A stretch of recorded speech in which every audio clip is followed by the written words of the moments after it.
sepanjang umur hidupku, sepanjang umur hidupku, sepanjang umur hidupku.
Emang Vanessa White lebih bagus dari Kau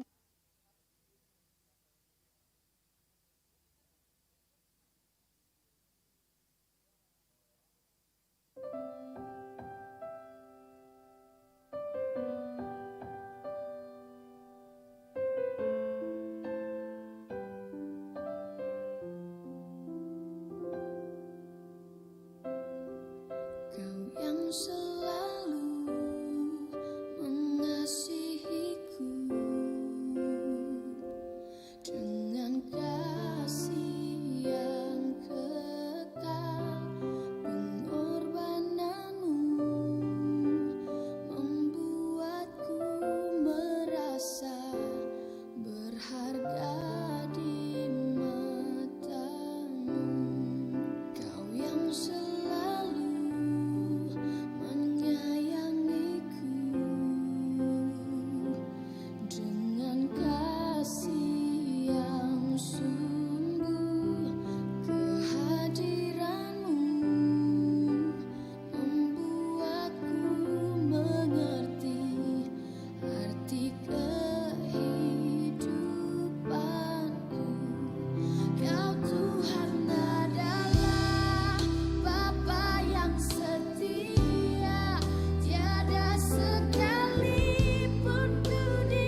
Tes.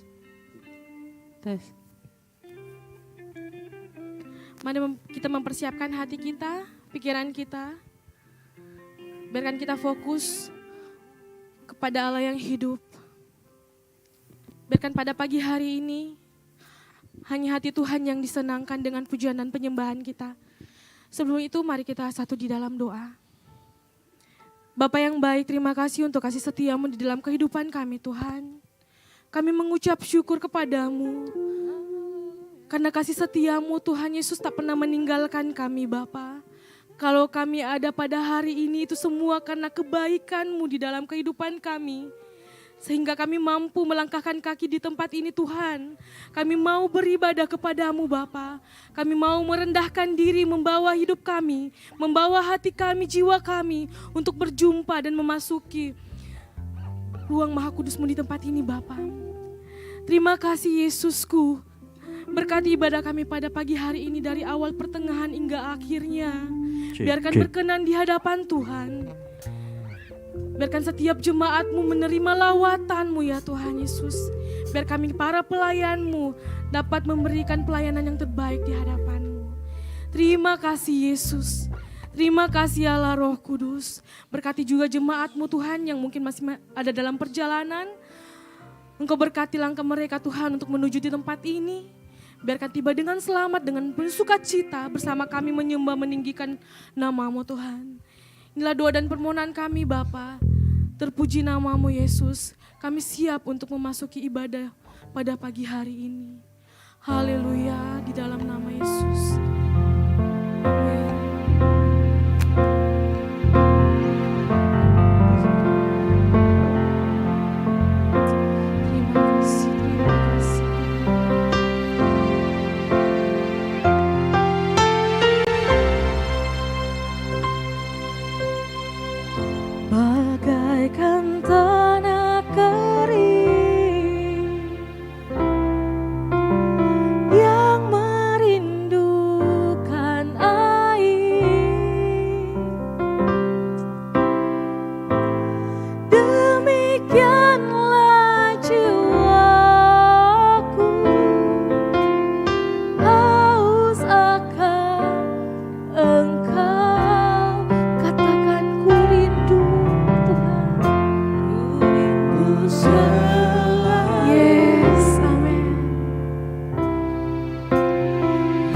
hadir-Mu di hidupku,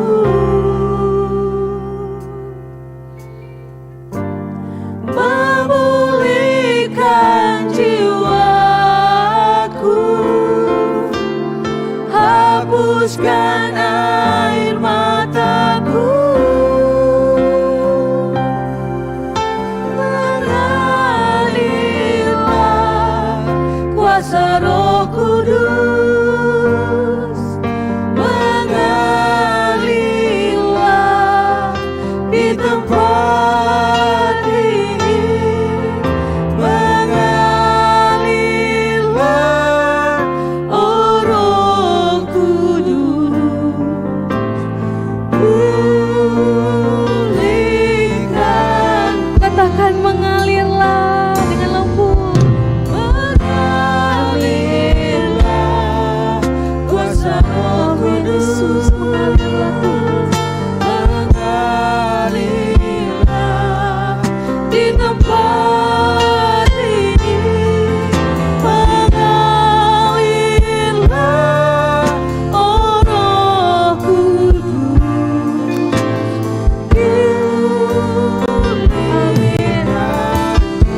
mari jemaat Tuhan kita sama-sama angkat pujian ini dengan kesungguhan hati. Katakan bagaikan tanah kering yang merindukan air, demikianlah jiwaku haus akan Engkau. Ku rindu selalu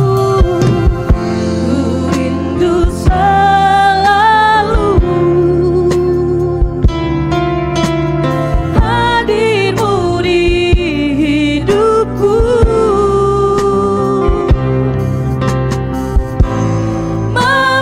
memulihkan jiwaku, hapuskan air mataku,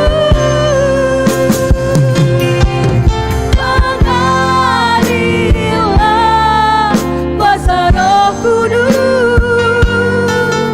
mengalirlah di tempat ini, mengalirlah oh Roh Kudus. Katakan mengalirlah Roh Kudus, mengalirlah kuasa Roh Kudus, mengalirlah di tempat ini, mengalirlah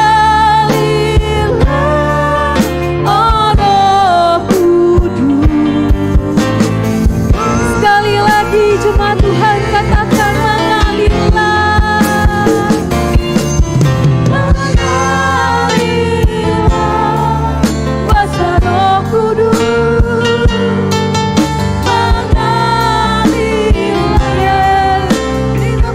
mengalirlah Tuhan di tempat ini.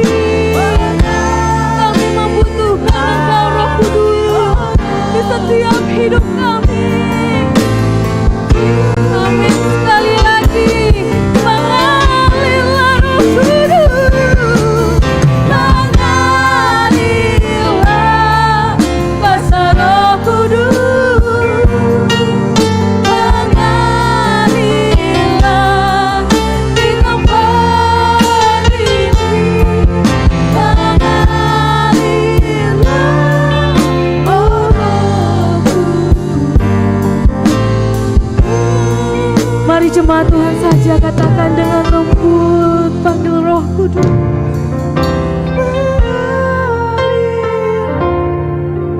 Kuasa Roh Kudus, mengalirlah Tuhan. Kami mempersilakan Roh-Mu menjamah setiap hati kami, Yesus. Yes, ya Rama, ya Rama. Amin. Haleluya, Yesus.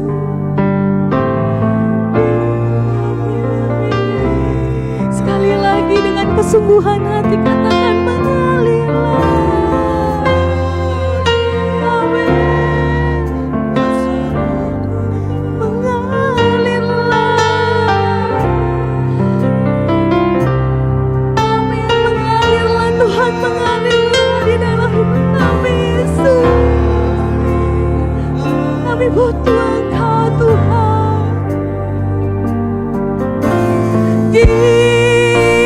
Mari jemaat Tuhan, saya undang untuk bangkit berdiri. Katakan mengalirlah. Mengalirlah kuasa Roh Kudus. Mengalirlah di tempat ini. Mengalirlah oh Roh Kudus. Sekali lagi katakan mengalirlah Roh Kudus. Amin. Yes, kami percaya Tuhan, Kau mencurahkan Roh-Mu di setiap hati kami Bapa. Kami membuka hidup kami membuka hati kami, mempersilakan Engkau menjamah kami Tuhan. Amin.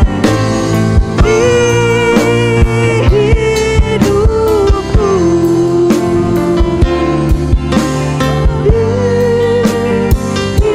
sekali lagi katakan di hidupku.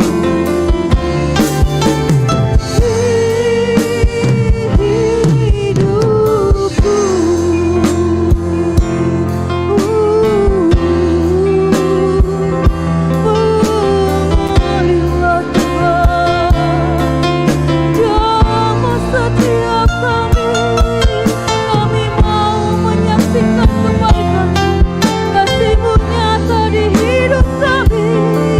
Kami mengalami kasih-Mu Tuhan, kami mengalami lawatan-Mu Yesus. Mari jemaat Tuhan, angkat suara kita, berikan penyembahan yang terbaik-Mu bagi Tuhan. Bebaskan Roh-Mu, bebaskan ekspresi-Mu untuk menyembah Allah yang hidup. Haleluya, oh Yesusku, Engkau Rajaku yang adil. Engkau tahu Tuhan hati kami haus akan kasih-Mu. Curahkan Roh-Mu di tengah kami, lawati setiap kami. Segala belenggu, segala ikatan kami percaya Engkau patahkan, Engkau lepaskan di dalam nama Yesus. Haleluya. Ya Ralamo, ya Ralamo, ya Ralamo.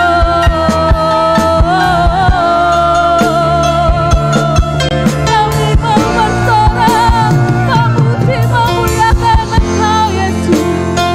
Sebab Engkau yang layak, sebab Engkau yang layak untuk ditinggikan, untuk dipuji. Ini hidup kami Tuhan, kami mau bermazmur bagi-Mu Yesus. Engkau kota benteng kami yang hidup, Engkau kota benteng kami yang hidup. Segala pujian Tuhan hanya bagi-Mu. Ya Ralamo, ya Ralamo, ya Ralamo. Haleluya. Terima kasih Tuhan, terima kasih Yesus. Mengalirlah lawat setiap kami.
Yesusku. Terima kasih, kami tak dapat membalas kebaikan-Mu Tuhan. Hanya hidup kami yang kami berikan kepadamu Bapa. Ya Ralaba, ya Ralaba, ya Ralaba, ya Ralaba, ya Ralaba. Haleluya Yesus. Terima kasih Tuhan. Kami tahu Tuhan, kami umat yang tidak bisa berbuat apa-apa di luar daripada Engkau Yesus. Kami bersyukur kasih setia-Mu tak pernah meninggalkan kami. Terima kasih Yesusku, terima kasih. Terima kasih Yesus yang baik. Terima kasih.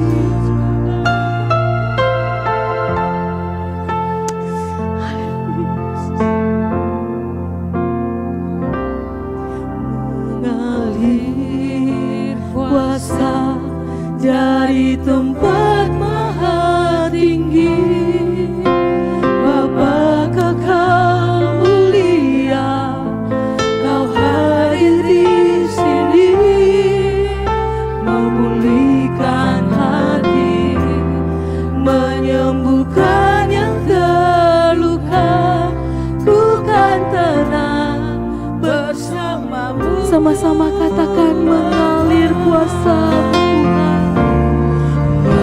Mengalir kuasa dari tempat maha tinggi, Bapa kekal mulia, Kau hadir di sini, memulihkan hati, menyembuhkan yang terluka, ku kan tenang bersamamu Bapa.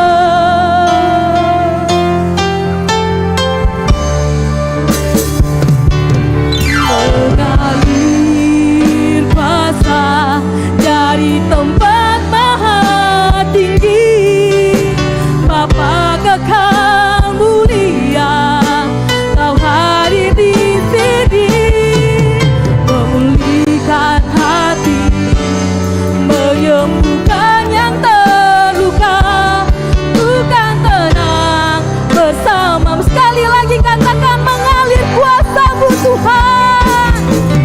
Mengalir kuasa dari tempat maha tinggi, Bapa kekal mulia, Kau hadir di sini, memulihkan hati, menyembuhkan yang terluka, ku kan tenang bersamamu.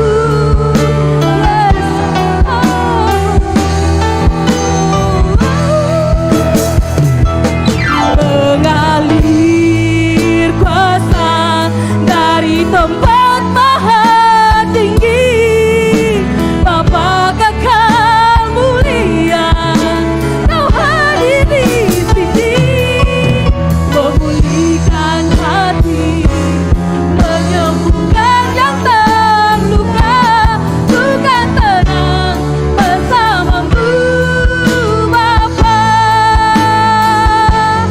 Ku kan tenang bersamamu.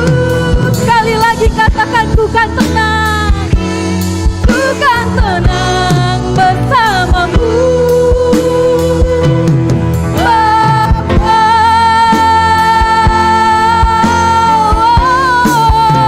Kami tenang bersamamu Yesus. Haleluya. Berikan tepuk tangan yang terbaikmu saudara. Haleluya, haleluya. Terima kasih Yesus. Kami percaya kami tenang di dalam Engkau Tuhan. Saat ini Tuhan Yesus, kami percaya juga tempat ini terjadi pemulihan, terjadi sukacita penuaian yang besar Tuhan. Setiap kita yang mau bersorak, mau melompat, mau meninggikan nama Tuhan, sama-sama kita akan jemaat Tuhan katakan amin. Haleluya. Terima kasih Tuhan. Kita mau masuk ke dalam gerbang mesbah Tuhan. Kita mau bersorak, memuji, memuliakan Tuhan. Amin. Haleluya. Haleluya, kita bersuka cita di pagi hari ini Tuhan, karena kebaikan-Mu melimpah di dalam kehidupan kami. Mari masuk gerbangnya dengan hati bersyukur, halamannya dengan pujian, penuhi baitnya dengan hati bersyukur, hadiratnya pun sukacita. Sebab Tuhan Dia baik dan anugerahnya kekal selama-lamanya. Amin. Sebab Tuhan Dia baik dan anugerahnya kekal selama-lamanya. Amin. Yes, selama-lamanya Engkau menyertai kami Tuhan, kami percaya itu. Mari masuk gerbangnya dengan hati bersyukur. Mari jemaat Tuhan sambil melambaikan tangan di atas kepala kita, bertepuk tangan dan bergoyang. Baiknya dengan hati bersyukur, hadiratnya pun suka. Sama-sama kita katakan sambil melambaikan tangan. Sebab Tuhan Dia baik dan anugerahnya kekal selama-lamanya. Amin. Sebab Tuhan baik. Yes. Sekali lagi jemaat Tuhan dengan kesungguhan hati katakan, sebab Tuhan Dia baik. Sebab Tuhan Dia baik dan anugerahnya kekal selama. Haleluya. Sebab Tuhan Dia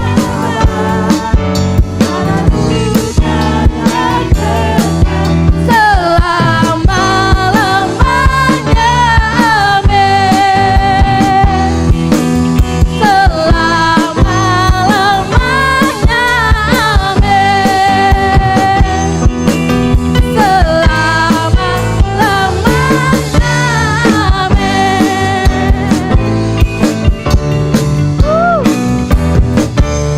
Lamanya. Amin.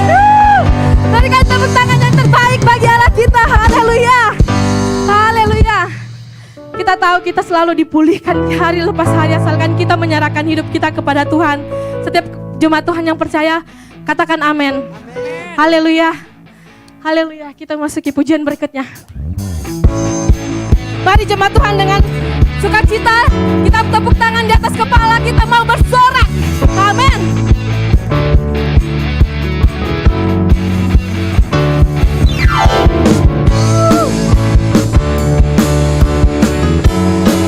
Mujizat penuaian-Mu terjadi di tempat ini Tuhan, kami percaya. Haleluya. Ketika Tuhan memulihkan keadaan Sion,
berkat Tuhan memulihkan keadaan Sion. Keadaan kita seperti orang yang bermimpi. Waktu itu mulut kita penuh dengan tawa, tidak bisa dengan sorak-sorai yang menabur dengan mencucurkan air mata, pasti akan menuai dengan sorak-sorai. Amin. Yang berjalan menangis sambil menabur benih, pasti pulang menawa. Amin.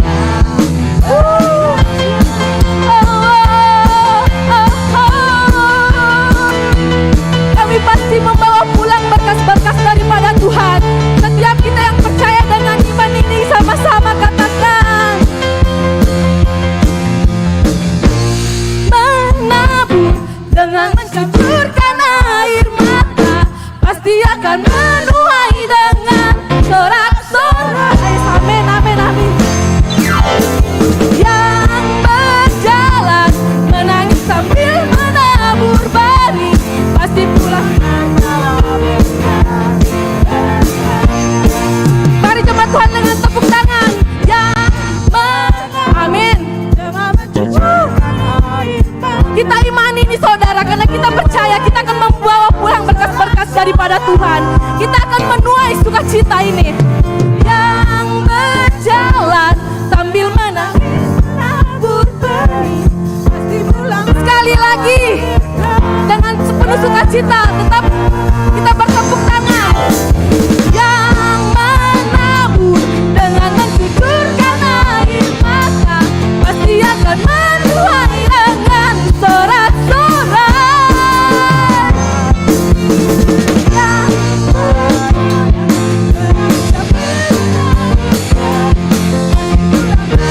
Yes. Sekali lagi katakan, yang menabur dengan mencucurkan air mata, pasti akan menuai dengan sorak-sorai. Yang berjalan menangis sambil menabur benih, pasti pulang membawa berkas-berkasnya. Pasti pulang membawa berkas. Sekali lagi katakan, pasti pulang membawa berkas-berkasnya. Amin. Terima kasih Tuhan, sukacitamu ada di dalam hidup kami. Kami percaya kami akan menuai dan membawa pulang berkas-berkas daripada Tuhan. Amin. Mari jemaat Tuhan, saya persilakan untuk duduk kembali. Haleluya. Haleluya. Yesus, terima kasih Bapa. Terima kasih sukacitamu terjadi di tempat ini Tuhan. Haleluya.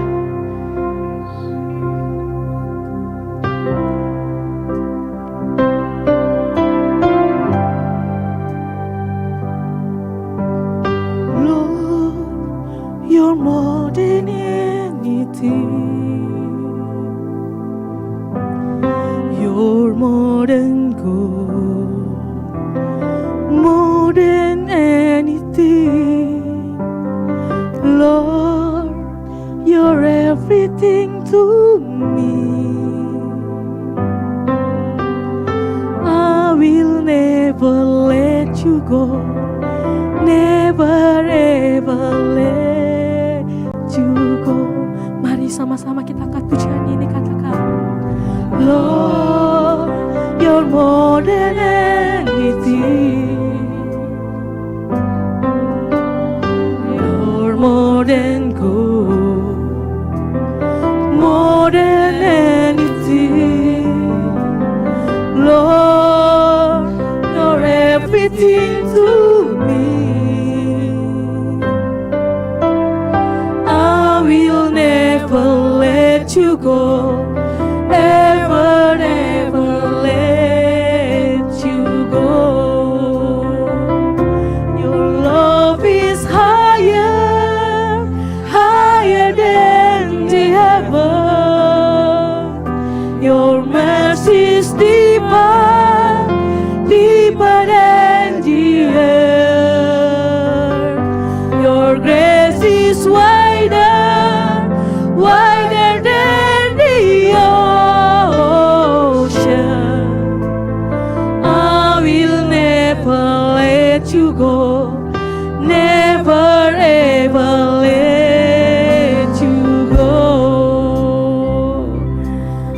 datangkan pujian ini dengan kesungguhan hati.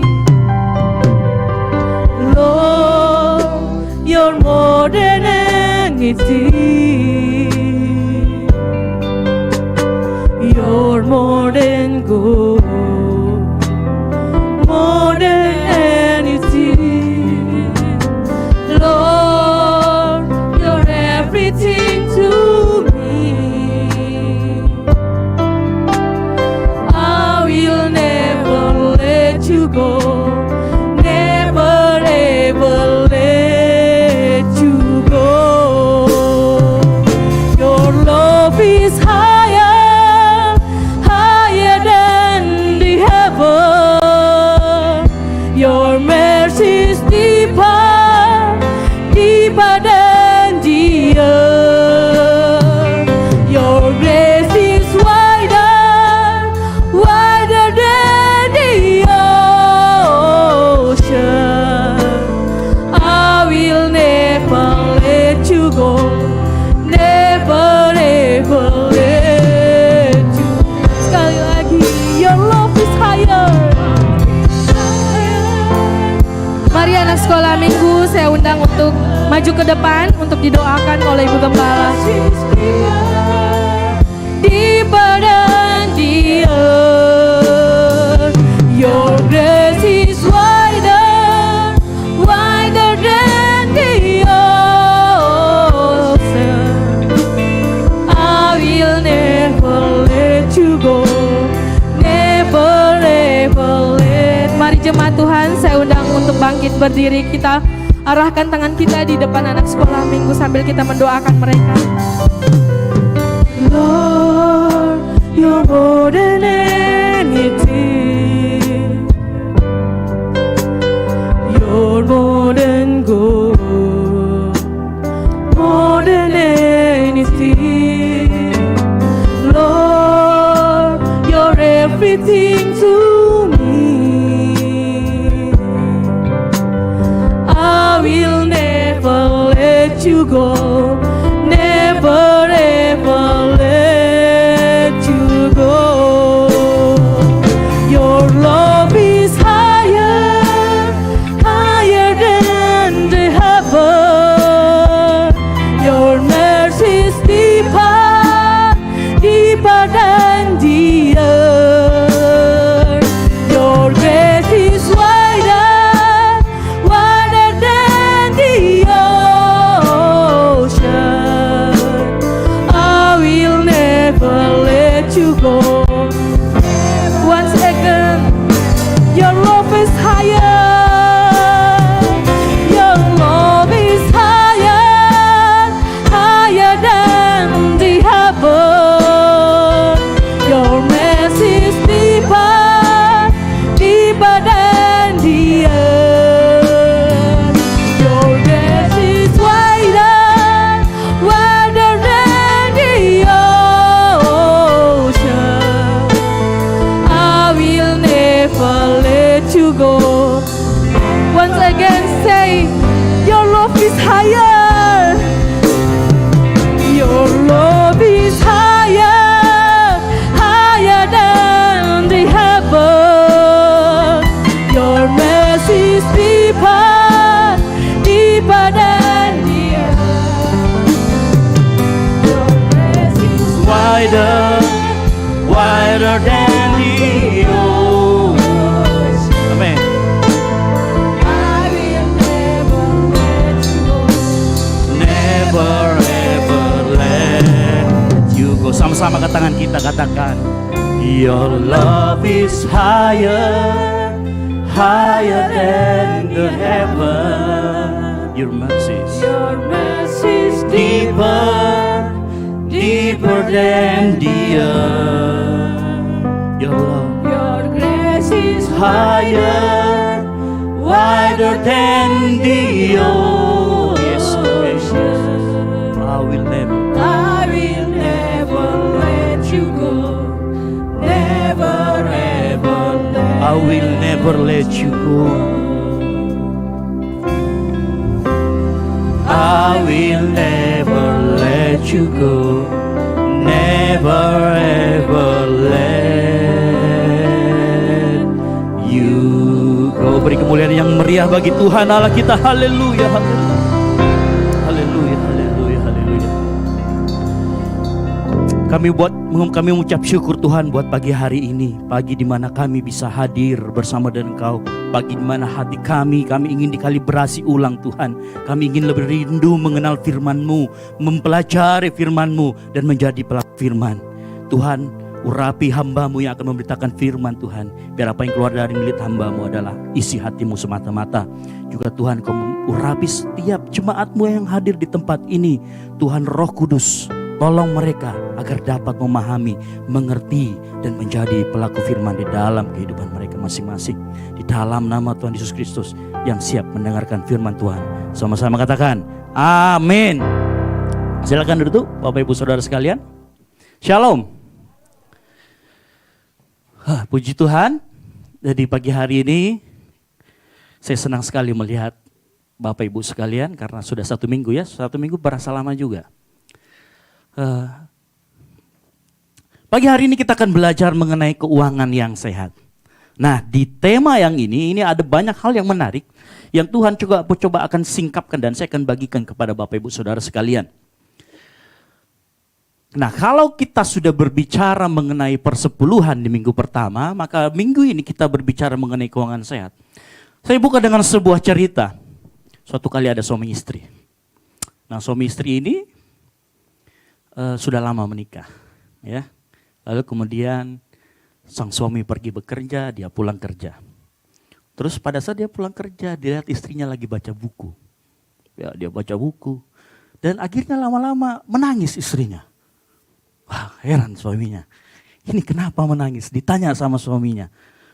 "Ma, kamu kenapa menangis?" "Iya, Pak. Habis baca buku, dilihat dari atas sampai ke bawah, endingnya itu sedih banget." "Loh, wah," suaminya bilang, "kamu baca buku novel ya? Ceritanya tentang apa?" "Bukan, Pak. Saya bukan baca buku novel." "Terus buku apa kamu baca?" "Buku tabungan, Pak." Ternyata buku tabungan endingnya menyedihkan. Gitu, ya. Jadi ada banyak seringkali kehidupan kita karena kita tidak mengatur keuangan yang baik. Makanya seringkali mau berapapun penghasilan kita, mau berapapun pemasukan kita akan jadi masalah. Yang setuju katakan amin. Ini karena kita tidak memahami prinsip-prinsip Alkitabiah mengenai keuangan yang sehat. Nah, pagi hari ini kita akan belajar mengenai keuangan yang sehat dari prinsip-prinsip Alkitab. Kenapa saya katakan prinsip? Karena begini, untuk teknisnya ya di luar sana banyak yang ngajarin. Oh, sekian persen. Tetapi yang saya mau beritahu bagi Bapak Ibu Saudara sekalian pagi hari ini ke kita semua adalah prinsip keuangan yang sehat. Nah, saya membagi ada 3 poin yang saya coba drop down dari beberapa hari saya belajar mengenai keuangan yang sehat. Ya, prinsip yang pertama yang harus kita mengerti di dalam mengelola keuangan. Yang paling pertama dan ini yang paling penting. Kita harus sadar bahwa semua apa yang kita miliki, kekayaan keuangan, itu adalah milik Tuhan. Dan Tuhan adalah sumber segalanya. Nah, kita harus mengerti prinsip ini dulu. Bahwa kita ini hanya dipercayakan. Bahwa kita ini hanya dipercayakan, bukan pemilik asli. Ya. Kita ini badan Tuhan adalah sumber dari segalanya. Kita buka Roma 11 ayat 36. Alkitab mengatakan bahwa sebab segala sesuatu adalah dari Dia. Roma 11 ayat 36. Kita harus mengerti bahwa Tuhan adalah sumber dari segalanya. Dan apa yang kita miliki adalah milik Tuhan. Sebab segala sesuatu adalah dari siapa? Dari Dia. Dan oleh Dia dan kepada Dia. Bagi Dialah kemuliaan sampai selama-lamanya. Nah, di dalam kehidupan kita, prinsip pertama ini Tuhan Yesus mengajarkan. Saya sudah katakan berkali-kali bahwa musuh Tuhan Yesus setaranya itu bukan iblis. Ya, karena iblis ketemu sama Tuhan Yesus diampun-ampun.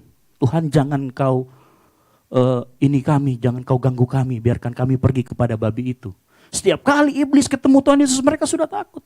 Saya selalu berkali-kali yang mengatakan bahwa musuh satu-satunya di dalam hati kita yang bisa menyetarakan dengan Tuhan itu adalah mamon.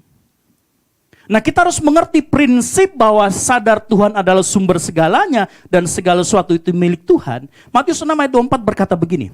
Matius 6 ayat 24. Tak seorang pun dapat mengabdi kepada dua tuan. Ini kita berbicara tentang mamon ya. Tak seorang pun dapat mengabdi kepada dua tuan. Matius 6 ayat 24. Karena jika demikian, ia akan membenci yang seorang dan mengasihi yang lain. Atau ia akan setia kepada yang lain dan tidak mengindahkan yang lain. Kamu tidak dapat mengabdi kepada Allah dan kepada...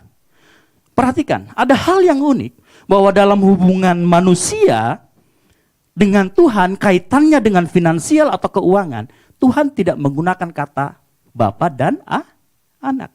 Dia menggunakan kalimat hamba dan Tuan. Ya, di situ dikatakan Tuan dan hamba. Nah, apa artinya? Poin yang pertama masih terkait dengan sadar bahwa Tuhan adalah sumber segalanya. Poin yang di atas, kalau hubungannya dengan mamon itu Tuan dan hamba, ya. Jadi pertama, jadikan Tuhan itu posisi tertinggi dan terutama di dalam hidup kita. Katakan amin. Nah, mengapa harus Tuhan? Karena poin pertama tadi disebutkan, masih dalam kaitannya itu adalah Tuhan adalah sumber segalanya. Saya mau kasih gambaran begini. Bapak Ibu, kalau punya ember, di dalam ember itu ada air, ada ikan, pokoknya segala macam yang bagus ada di situ, di dalam ember itu. Ya, ember itu kita taruh ke atas kita. Pada saat ember itu ditumpahkan ke bawah, yang tumpah semuanya atau cuma sebagian? Semuanya, betul? Nah, saya mau gambarkan kalau kita menempatkan Tuhan atas segalanya dibandingkan dengan mamon, maka saat berkat itu dicurahkan, dia akan curahkan semuanya. Termasuk poin yang paling penting, kuasa untuk menikmati. Loh, memang ada Pak kuasa untuk menikmati? Oh ada. Pengkhotbah 5 ayat 18 kita buka sama-sama. Mungkin ada yang nggak ngerti. Memang ada ya Pak kuasa untuk menikmati? Oh ada. Jadi ada kuasa untuk tidak menikmati. Kaya tapi tidak menikmati.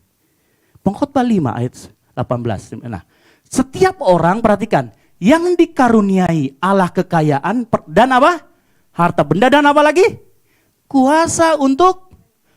Nah, seringkali karena kita salah menempatkan siapa di atas kita, yang kita terima cuman kekayaannya, tapi tidak menerima kuasa untuk Bayangkan orang cari duit pagi hari, keluar pagi pulang malam, penghasilan pas-pasan, terus apa lagi? Ada P10, saya lupa namanya itu. Ya, bayangkan orang seperti itu, begitu dapat uang, larinya kemana? Ke dokter, ke rumah sakit, kemana lagi? Pengacara, ada yang ngajukan cerai. Itu artinya tidak memiliki kuasa untuk Nah, pertanyaannya, siapa sekarang yang kita posisikan di atas kita? Mamonkah atau Tuhan? Kalau kita pagi hari ini punya kekayaan tapi nggak bisa menikmati, tanya dalam diri kita masing-masing, termasuk saya. Siapa yang jadi Tuhan Anda? Mamonkah atau Tuhan?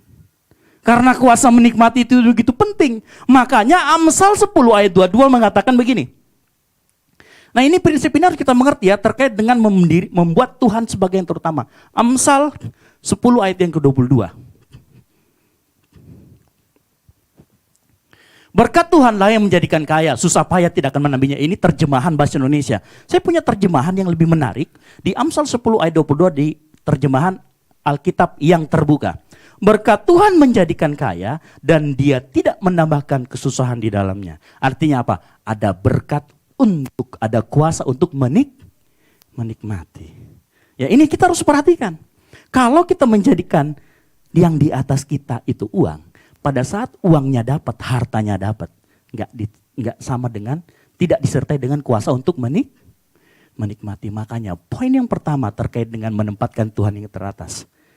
Perhatikan, jadikan dia yang teratas dan terutama karena dia adalah sumber segala-galanya. Katakan amin. Ya. Kalau Tuhan kasih berkatnya sama kita, dia akan tambahkan juga kuasa untuk menikmatinya. Dia akan tambahkan kita umur panjang untuk menikmatinya. Ayub contohnya.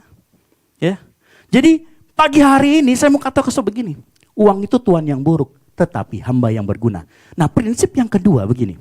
Kalau kita menempatkan Tuhan di atas kita, lalu kita di bawahnya, maka tempatkan uang itu jadi ekor kita. Supaya apa? Kemanapun kita pergi, uang ngikutin. Bukan di atas kita. Makanya supaya gini, firman Tuhan ngomong.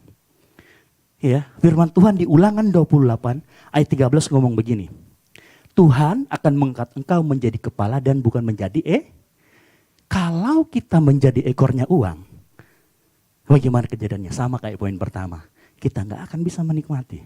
Tapi kalau kita yang menjadi kepala dan uang yang jadi ekor, kemanapun akan mengikuti. Persyaratannya apa? Ulangan 28 ayat 13. Gimana? Makanya jadikan uang itu sebagai hamba.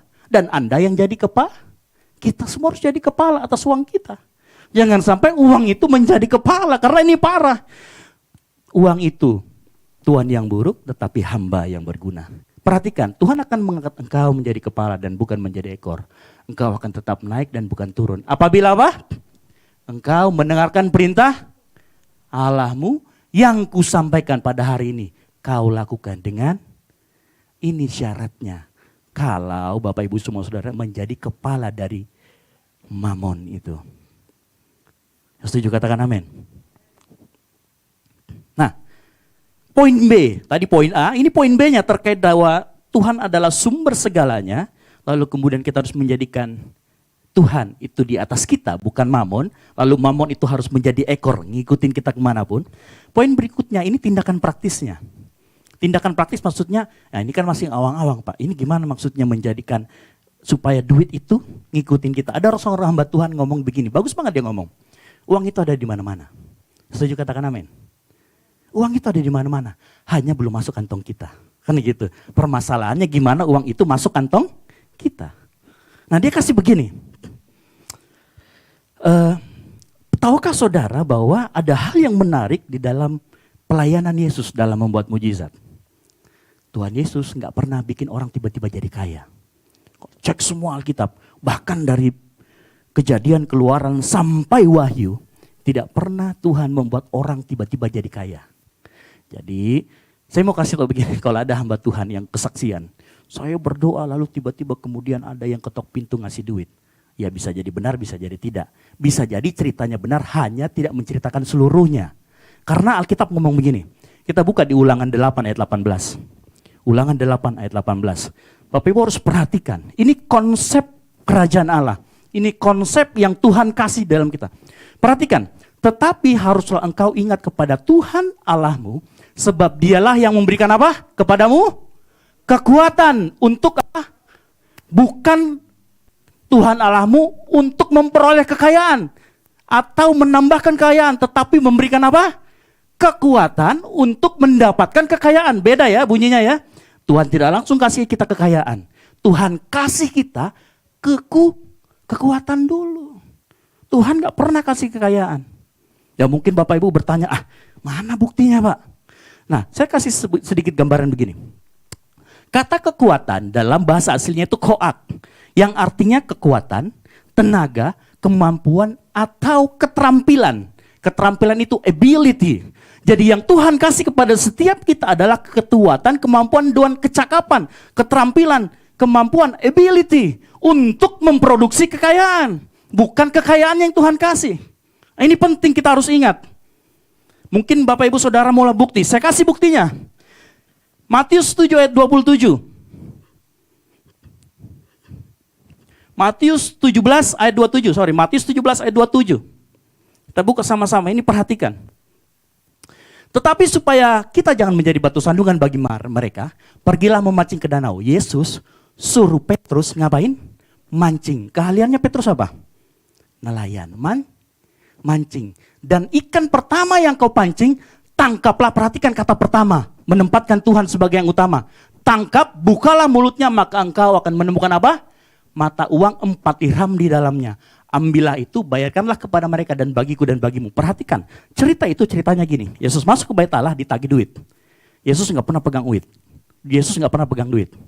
Saudara, kalau Yesus mau, dia bisa kayak Kanjeng Dimas. Bim salabim, ada uang, bisa nggak? Saya katakan bisa, tetapi itu bukan konsep Tuhan. Itu konsep manusia, itu konsep penipu. Yang Tuhan mau dia kasih kita kemampuan, lalu dia akan kasih kekayaan. Makanya orang salah seringkali fokusnya kepada apa? Pengen kaya. Padahal yang Tuhan kasih adalah kemampuan. Yang Tuhan kasih ke Petrus dan Tuhan tahu keahliannya Petrus apa? Nah? Makanya disuruh mancing. Seandainya keahliannya Petrus membajak sawah. Kau pergi bajak sawah di sana, gali 2 meter, ada. Betul? Nah ini konsep ini. Makanya Alkitab berkata orang malas gak usah makan. Karena orang malas dia tidak mengusahakan ability yang dikasih sama Tuhan. Kemampuan yang dikasih sama Tuhan dia tidak gunakan. Makanya kalau ada orang malas, lihat hidupnya. Dia akan begitu-begitu aja. Hanya berdoa minta kekayaan. No, Tuhan tidak bekerja masalah kekayaan, masalah mamon. Dikasih tiba-tiba. Enggak. Konsep dari firman Tuhan dari perjanjian lama sampai perjanjian baru tidak pernah ada seperti itu. Yang ada adalah kita tingkatkan ability kita tingkatkan kemampuan kita. Uang akan ngikutin. Ada sebuah cerita seorang hamba Tuhan ngomong begini. Suatu kali dia pergi ke New York, ya. Saya aja belum pernah pergi ke New York. Ada orang pergi ke New York waktu itu. Dia duduk di economy class. Waktu dia duduk dia lihat ada seorang yang ya tampangnya mbok-mbok lah. Ini orang siapa gitu. Tapi dia tahu ini orang Indonesia pasti. Dia lagi kesusahan naikin. Dia bantu akhirnya hamba Tuhan ini. Dia naikin ke atas kopernya, terus dia ngobrol. Ibu siapa dari Indonesia? Iya benar saya Indonesia. Loh kok mau kemana? Saya mau ke New York. Wah kaget. Mbok bisa ke New York gitu ya. Loh mau kemana? Ngapain? Iya soalnya saya ini disuruh datang sama keluarga yang di sana. Saya ini seorang neni. Neni tahu? Penjaga bayi. Saudara bayangkan. Kalau orang cakap dalam bekerja, punya ability, punya kemampuan. Neni aja loh bisa diimpor, diekspor dari Indonesia ke Amerika. Amerika kurang orang apa? Tapi lihat orang ini punya kemampuan. Nah, saya juga pernah ngalamin. Jadi kami di Bea Cukai itu ada sepak bola. Nah habis kami main bola, biasanya itu padan kan ada yang pegel-pegel. Ada tukang pijitnya. Namanya siapa saya lupa gitu. Nah tukang pijit ini, pokoknya kalau kita main bola kemanapun, masih seputaran Jawa, bahkan pernah ikut juga. Kalau kita ke Jawa Tengah, dia pasti ikut ini orang ini. Kenapa? Kemampuannya memijit. Nah pertanyaannya pagi hari ini, fokuslah pada apa yang Tuhan kasih dalam hidup kita. Kemampuan apa yang Tuhan kasih. Kembangkan itu, supaya apa? Kekayaan yang mengejar. Orang Kristen seringkali salah. Dia pikir kerja keras untuk kekayaan, sorry. Kembangkan ability kita supaya uang itu ikut. Amsal 20 ayat 29 ngomong begini. Amsal 22 ayat 29. Pernahkah engkau melihat orang yang cakap dalam pekerjaannya? Di hadapan raja-raja ia akan berdiri. Bukan di hadapan orang-orang Kalau orang ngomong di hadapan raja dia berdiri. Artinya apa? Kekayaan yang mengikuti. Nah konsep ini kita harus mengerti. Apa yang Tuhan kasih. Kemarin saya katakan di youth, berbicara tentang insecure. Seringkali kalau kita insecure, kenapa? Karena kita membandingkan diri kita dengan orang lain. Medianya apa? Instagram, Facebook, WhatsApp, apalagi? Ya kan, kita buka Facebook, wah dia keluar negeri. Mulai membanding-bandingkan diri. Ya kan? Wah dia kok bisa begini ya? Akhirnya mulai fokus sama apa yang orang lain bisa. Sementara dia nggak fokus sama apa yang Tuhan kasih dalam dirinya untuk mendapatkan hal yang sama.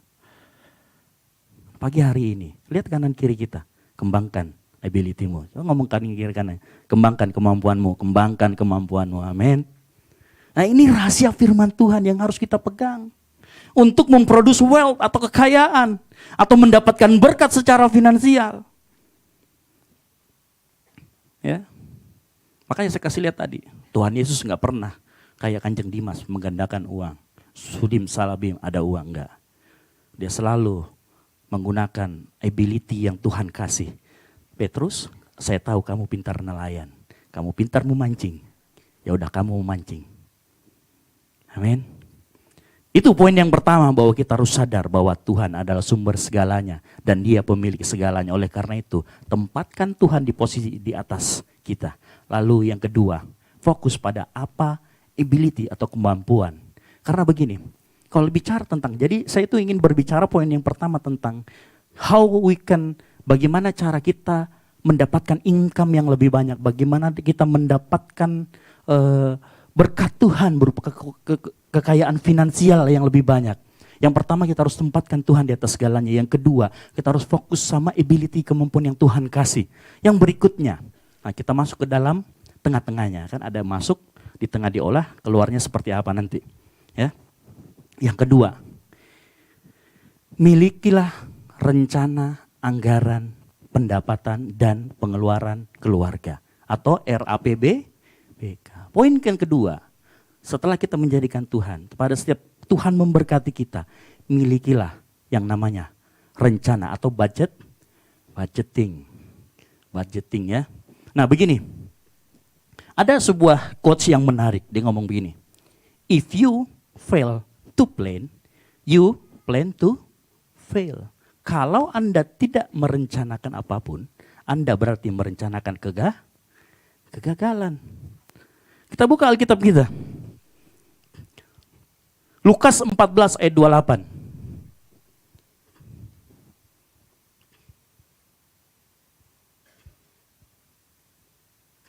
Lukas 14 ayat ke-28. Sebab siapakah di antara kamu yang kalau mau mendirikan sebuah menara tidak duduk dahulu membuat anggaran biayanya, kalau cukup uangnya untuk menyelesaikan pekerjaan itu. Nah perhatikan, merencanakan budget terkait keuangan dan menghidupi budget itu serta mencatat dengan baik, itu adalah hal yang penting.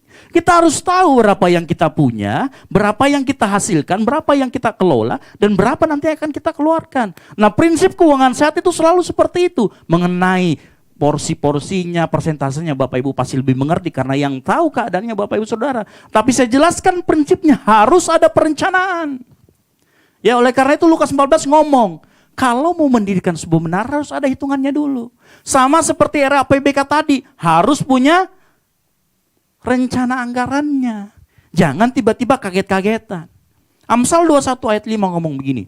Amsal 21 ayat 5 ngomong begini. Rancangan orang rajin semata-mata mendatangkan kelimpahan.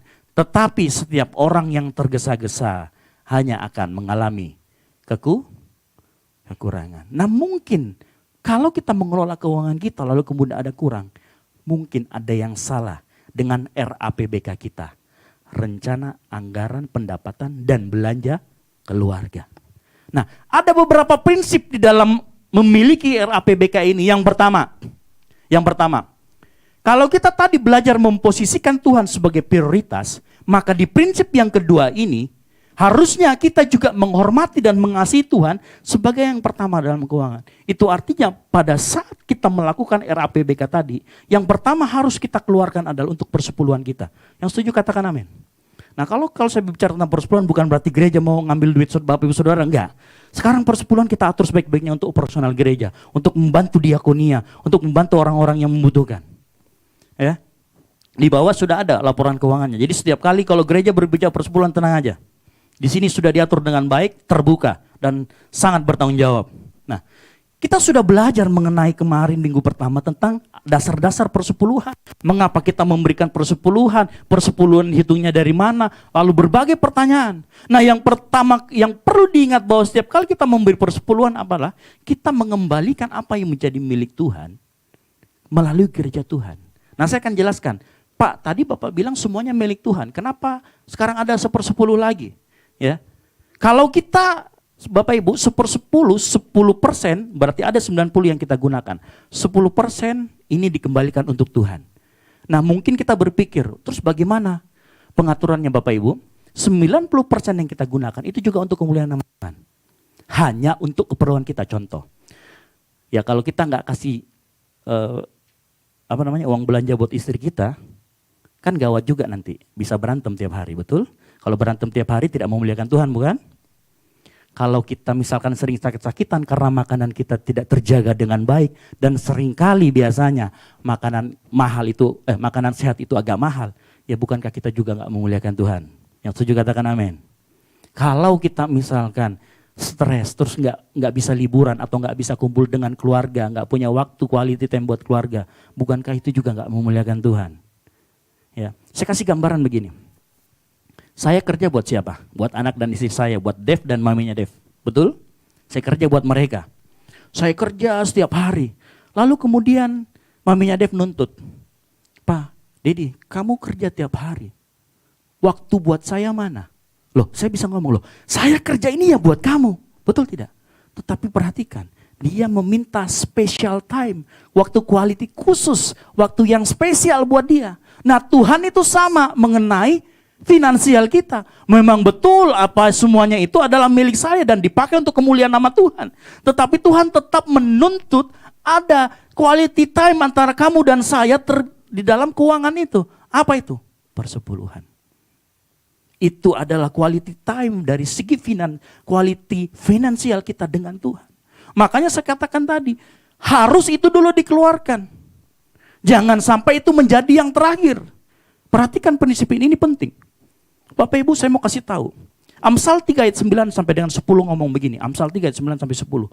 Muliakanlah Tuhan dengan hartamu dan dengan hasil pertama dari segala penghasilanmu. Maka lumbung-lumbungmu akan diisi penuh sampai melimpah-limpah. Dan bejana pemerahanmu akan meluap dengan air buah anggurnya. Hasil pertama di sini itu bukan berbicara tentang yang pertama harus bukan, tetapi berbicara tentang prioritas apa di dalam mengatur keuangan kita yang menjadi utama. Kalau kita belajar tadi prinsip yang pertama Tuhan yang terutama, maka harus yang pertama dikeluarkan adalah mengenai persepuluhan. Bapak Ibu saya kasih tahu, ada seorang yang terkenal, ini miliarder pertama di dunia. Catat, miliarder pertama di dunia. Namanya John Davison Rockefeller. Dia ini orang warga Amerika. Dia berkata begini, saya kutip quotes-nya, ini dari history.com. Saya tidak akan pernah bisa memberikan persepuluhan juta dolar pertama yang pernah saya hasilkan jika saya tidak membayar persepuluhan gaji pertama saya, yaitu 1,5 dolar. Saya baca Rockefeller ini. Ternyata dia ini taipan minyak. Jadi kalau kita lihat Exxon Mobil, Chevron, apa semua itu dari dia. Itu pertama namanya Standard Oil. Kemudian pecah menjadi, karena terlalu besar dipecah menjadi Chevron, Exxon Mobil dan yang lainnya. Itu pemilik awalnya namanya John Davison Rockefeller. Nah, dia cerita di biografinya ini. Ibunya adalah seorang Kristen yang taat. Dan sejak kecil dia selalu ngomong sama si John, John, kamu harus kasih terus persepuluhan. Tidak boleh, tidak. Kamu harus setia dalam persepuluhan. Dan betul, dia gak pernah sama sekali melewatkan persepuluhannya. Dia selalu rajin datang ke gereja. Silakan baca nanti John Davison Rockefeller ini. Kemudian dia memberikan, makanya dia ngomong, berapa juta dolar penghasilan saya akan tetap ambil 1/10-nya untuk gereja. Karena dia apa? Dari kecil 1,5 dolar penghasilan pertamanya dia tetap sisihkan 1/10. Dia menjadi miliarder pertama. Yang kalau disamakan zaman itu dengan zaman sekarang tingkat inflasinya, kekayaannya John Davison Rockefeller ini 4 kali lipat dari Bill Gates. Kalau disamakan dengan zaman sekarang, itu 4 kali lipat dari Bill Gates. Berarti dia posisi paling pertama. Kalau disamakan dengan zaman sekarang. Nah saudara bayangkan, hanya karena kesetiaan. Masalah finansial. Dia memberikan ada waktu spesialnya. Finansial spesialnya untuk Tuhan. Nah saya mengajak di tempat ini. Belajar, kita belajar, kasih persepuluhan. Mungkin ya kak, kalau saya kan dikirimin kak. Ya kalau bapak, kalau misalkan ada yang kuliah ini mau belajar silakan. Tidak ada masalah. Tapi kalau memang belum kuat imannya, karena begini memberi persepuluhan, ya. Saya tidak mau mengatakan ini dosa atau tidak. Karena ada banyak sekali penafsiran. Tapi saya yakin dan percaya, penafsiran ini masalah menabur. Nanti kita akan bicara di bagian terakhir. Tapi saya mau kasih tahu di poin ini. Bahwa kalau memang kita mengasihi, menghormati Tuhan dari sisi finansial kita, pisahkan yang pertama kali untuk persepuluhan. Yang setuju katakan amin. Prinsip kedua, kalau kita sudah bicara 1/10 mengenai RAPBK tadi, sekarang kita bicara yang 90. Kalau kita bicara 90, aturlah 90% ini sebaik mungkin. Intinya jangan lebih besar pasak daripada tiang. Nah ini yang pertama. Ya. Kalau Amsal 21 ayat 5 tadi mengatakan rancangan orang rajin semata-mata mendatangkan kelimpahan. Tetapi setiap orang yang tergesa-gesa akan mengalami kekurangan. Nah di dalam prinsip pengaturan yang ini, yang 90%. Saya mau jelaskan sedikit begini. Yang pertama, milikilah kemampuan untuk menyimpan dan berinvestasi. miliki kemampuan untuk menyimpan dan berinvestasi. Saya kasih contoh.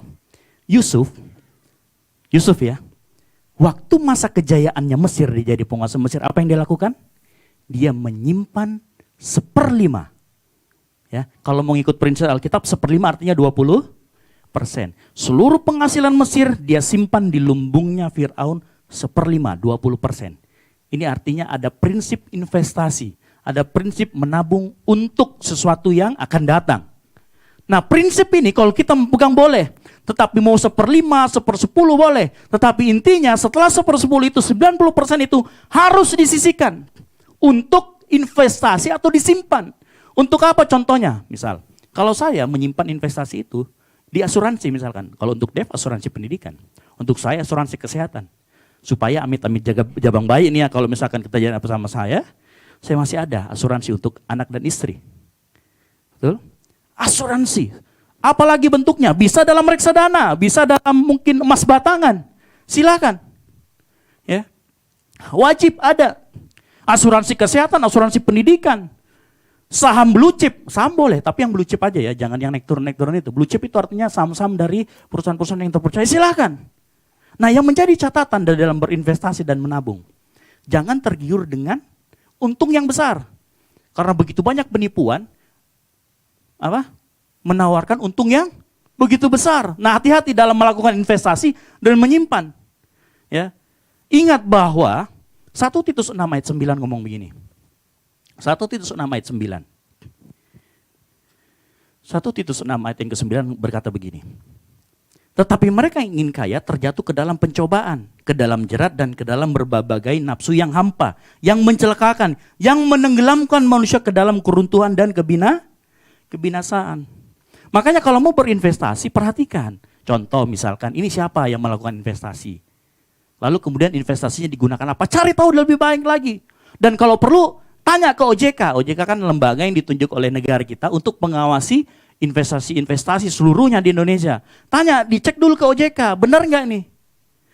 Ya, jangan sampai karena kita tergiur mau kaya, lalu kita sembarang investasi. Suatu saat dulu waktu tahun 2012, ada yang terkenal namanya investasi Mafrodi. Jadi begini sistemnya. Kalau saya kasih 5 juta, maka 1 minggu kemudian saya akan dapat 6 juta. Saya pernah masuk itu, sekali aja saya masuk. Saya kasih masuk 5 juta, besoknya benar 6 juta. Nah, ternyata konsepnya itu kalau ada orang masuk lagi, duitnya dilempar ke kita. Jadi harus terus cari anggota, suatu saat macet.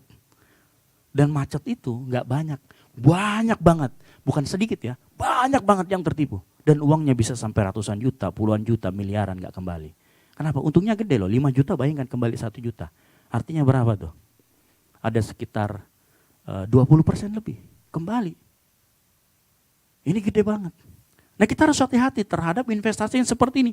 Jangan sampai tergiur. Lalu kemudian ada yang pakai trading yang ternyata judi. Nggak ada hubungannya sama sekali dengan saham. Ya, ada yang ngikutin begitu, tiba-tiba, Kak saya kemarin 5 juta kok sekarang tinggal sekian. Padahal saya tutup aplikasinya. Ternyata judi. Hati-hati kita. Seperti itu, makanya harus yang terdaftar di OJK. Ini yang pertama. Kita harus sisihkan buat menabung, buat masa depan. Buat yang tua-tua misalkan, siapkan dana untuk pensiun. Ya. Ini yang pertama, harus kita simpan saving. Selebihnya ya buat sisanya misalkan buat liburan boleh. Tapi kita harus perhatikan. Kita harus simpan, ada yang kita simpan untuk investasi masa depan. Ya. Nah, perhatikan, dari dalam menabung atau menyimpan bukan jumlahnya yang utama, tetapi kesetiaannya dalam menabung. Karena ada pepatah mengatakan sedikit-sedikit lama-lama jadi bukit.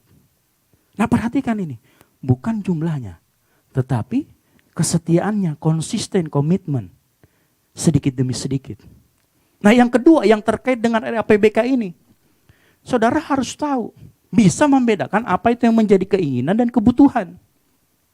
Keinginan itu tidak dibutuhkan, ya tetapi mungkin kalau nggak ada pun nggak apa-apa, kalau itu keinginan. Kalau butuh ya harus segera dan memang mendesak. Nah, kita harus bisa membedakan ini. Prosesnya itu ada di pikiran kita, di hati kita.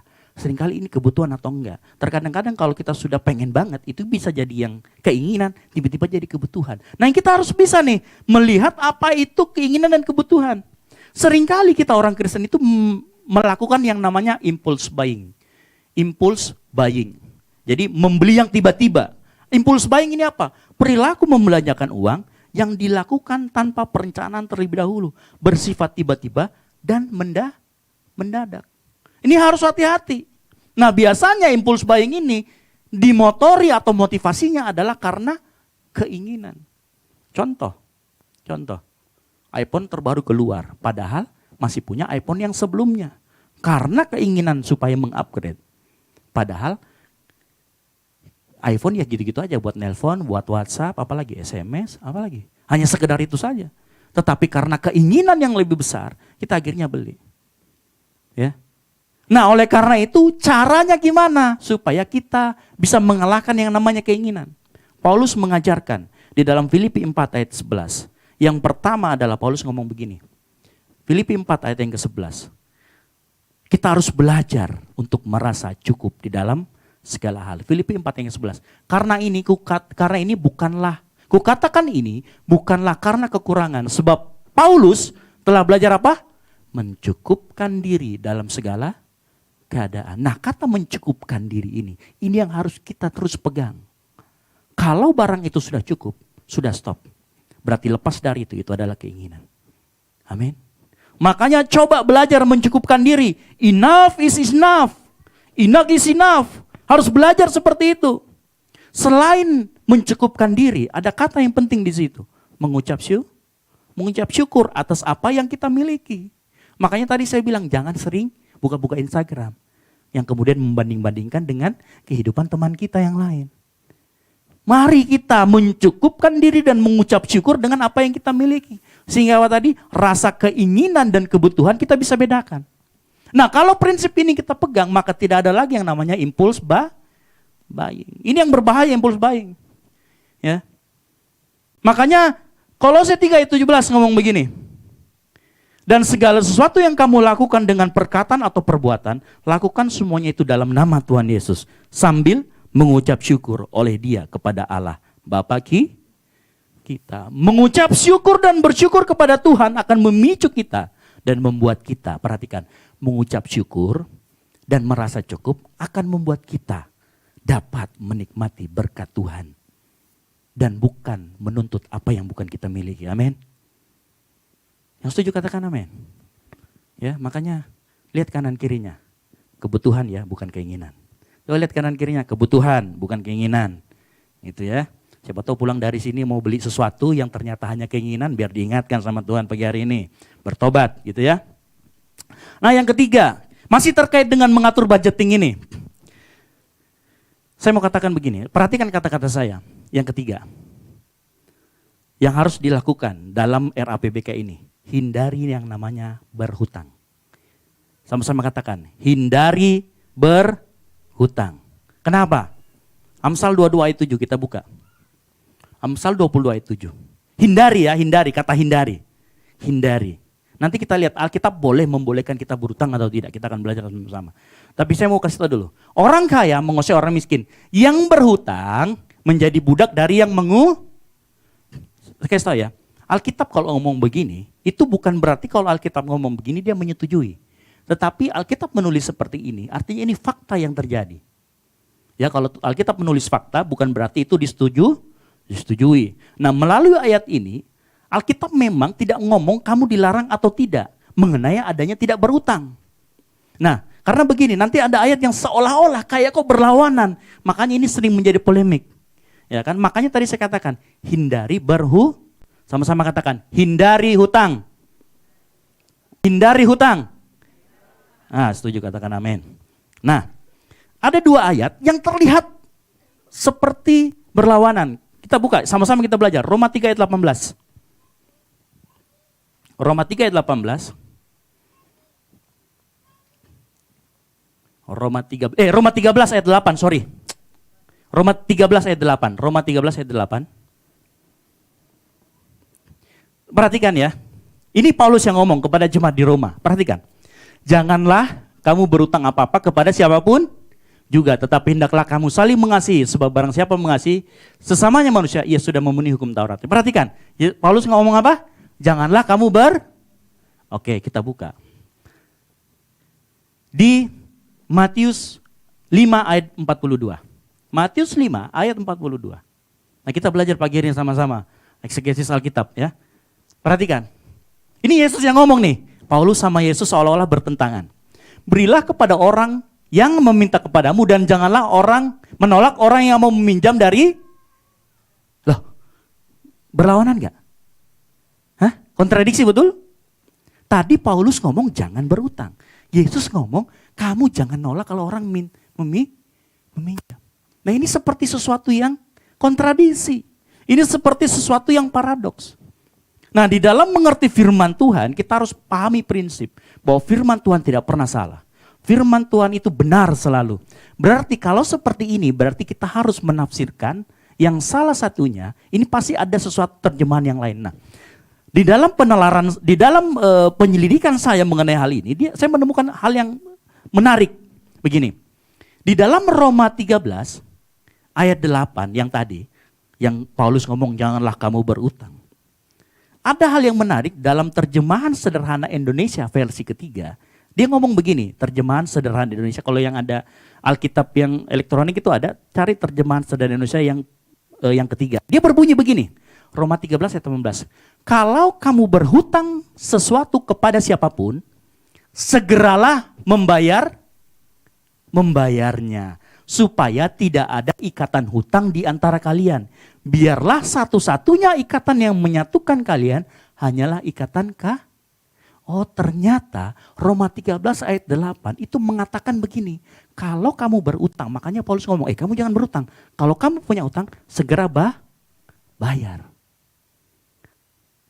Perhatikan ya, kalau ada utang, segera siapa yang punya utang?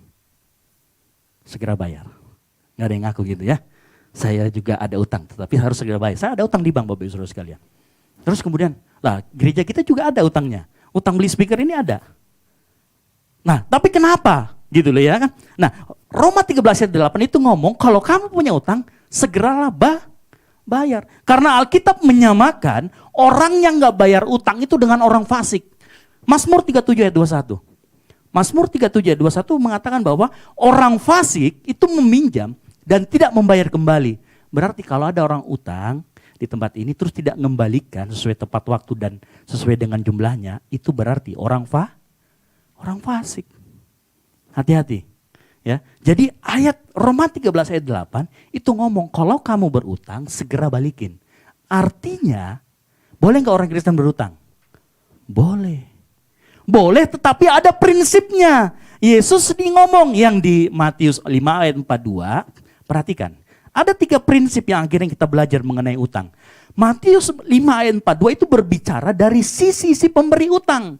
Agar apa? Bermurah hati dalam memberi utang. Supaya tidak membebankan bunga. Dan harus pruden. Pruden artinya apa? Terpercaya. Ya, secara singkat saya mau simpulkan begini. Karena ini masalah utang ini panjang dibahas. Saya mau singkatkan begini. Orang Kristen boleh meminjam selama, perhatikan, memiliki kemampuan dan niatan untuk mengembalikan pinjaman tersebut. Makanya begini, paling aman meminjam itu dari bank.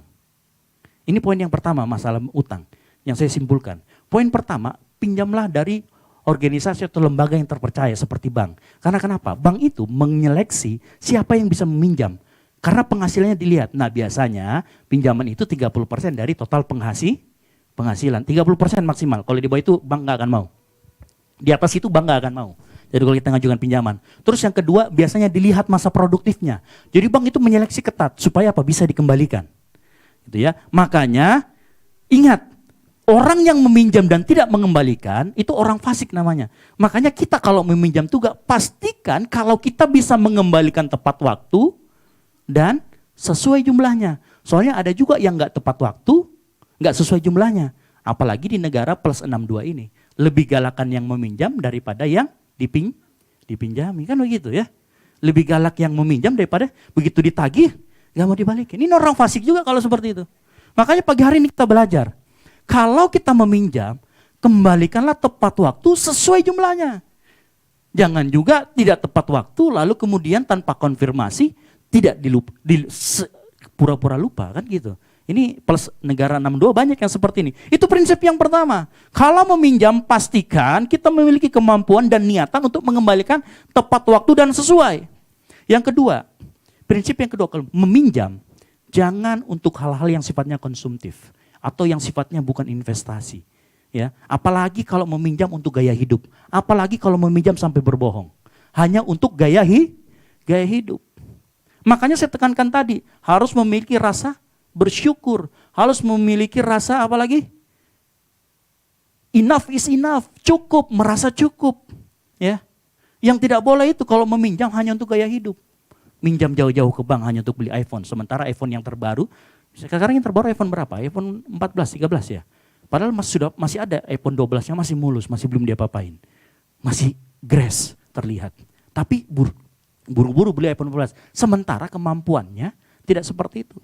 Jangan sampai kita terkena istilah nafsu kuda, keuangannya ayam. Ngerti maksudnya ya? Nafsunya gede tapi ternyata tidak didukung dengan finansial yang stabil, yang baik. Makanya meminjam uang itu nggak boleh untuk hal-hal konsumtif. Yang ketiga, perhatikan yang ketiga. Pihak yang meminjam dan yang dipinjam harus memiliki niatan yang baik. Didasari oleh apa? Kasih. Jadi kalau meminjam, kalau Bapak Ibu nggak mau saya begini. Makanya saya kalau sama Mia Dev, saya nggak pernah larang orang mau minjam. Tapi perhatikan, yang kedua, yang ketiga. Kalau yang pertama pinjaman dia sudah mulai, belakang nanti ya, belum ada ini, belum ada itu. Nah itu perhatikan, itu sudah warning. Sudah lampu kuning. Begitu nanti jumlahnya dikembalikan lalu nggak sesuai dengan jumlah yang dipinjam, itu sudah lampu merah. Stop. Kenapa? Karena kalau itu tidak, itu akan merusak hubungan. Berapa banyak orang yang terusak hubungan keluarga gara-gara hutang. Ada banyak yang terjadi seperti itu. Nah ini bahaya. Makanya kalau meminjam dan dipinjam, kedua pihak harus punya niatan yang baik. Jangan juga yang meminjam ngasih bunga. Lu minjam gua 5 juta, besok harus balik 7,5 juta ya. Nah, itu enggak keterlaluan namanya. Enggak boleh seperti itu. Tuhan melarang hal seperti itu. Tetapi dengan kasih Kristus saya mau mengatakan begini. Hindari hutang. Sama-sama katakan, hindari hutang. Oke? Hindari kredit, betul. Hindari kredit. Nah, tapi begini, saya tambahkan sedikit. Ada kredit yang sifatnya bad debt, ada kredit yang sifatnya bad debt. Makanya ada banyak lembaga peminjaman atau korporasi itu sebenarnya memacu masyarakat untuk meminjam tetapi untuk hal yang produktif. Contoh, kita meminjam kadang kita beli untuk motor. Kalau motornya hanya dianggurin di rumah, tidak untuk sesuatu yang produktif, nah itu namanya bad debt atau hutang yang buruk. Tetapi kalau kita berutang, membeli utang kredit motor, tetapi kita kemudian usaha apa? Ojol. Itu artinya utang yang baik karena produktivitasnya ada. Nah ada yang seperti itu. Nah itu Tuhan izinkan. Makanya ya gak apa-apa kalau memang itu adalah pinjaman untuk sesuatu yang produktif. Yang bahaya tadi yang poin kedua, kalau untuk gaya hidup. Kalau misalkan pinjaman untuk KPR rumah boleh. Kenapa? Karena harga rumah pun, tanah dan rumah akan terus itu investasi yang bagus. Ya. Toh juga waktu kita meminjam di bank, bank sudah ngitung kita. Oh kamu 30% gaji kita misalkan 20 miliar. Oh ternyata beli rumah itu cuman berapa sebulan? Oh nggak sampai berarti 30%. Oke kamu dikasih pinjaman. Itu enggak apa-apa. Ya. Makanya tadi poin-poinnya harus diperhatikan. Tetapi yang paling penting hindari berhutang. Nah itu tadi pengelolaan RAPBK yang paling penting. Di dalam mengelola keuangan. Yang ketiga, poin yang ketiga, kalau tadi masuknya kita sudah belajar bagaimana tentang belajar berkat Tuhan, bagaimana tentang kekayaan, kita sudah ngatur di tengahnya. Nah yang ketiga, ini tujuan kita sebenarnya. Yang ketiga, perbesar kemampuan Anda untuk memberi, bukan hanya sekedar menerima. Karena begini, kita harus tahu persis mengapa Tuhan itu memberkati atau memberikan berkat kepada kita. Ada maksud dan tujuan saat Tuhan memberkati kita, terutama dalam hal finansial. Kisah Para Rasul 20 ayat 35. Kisah Para Rasul 20 ayat 35.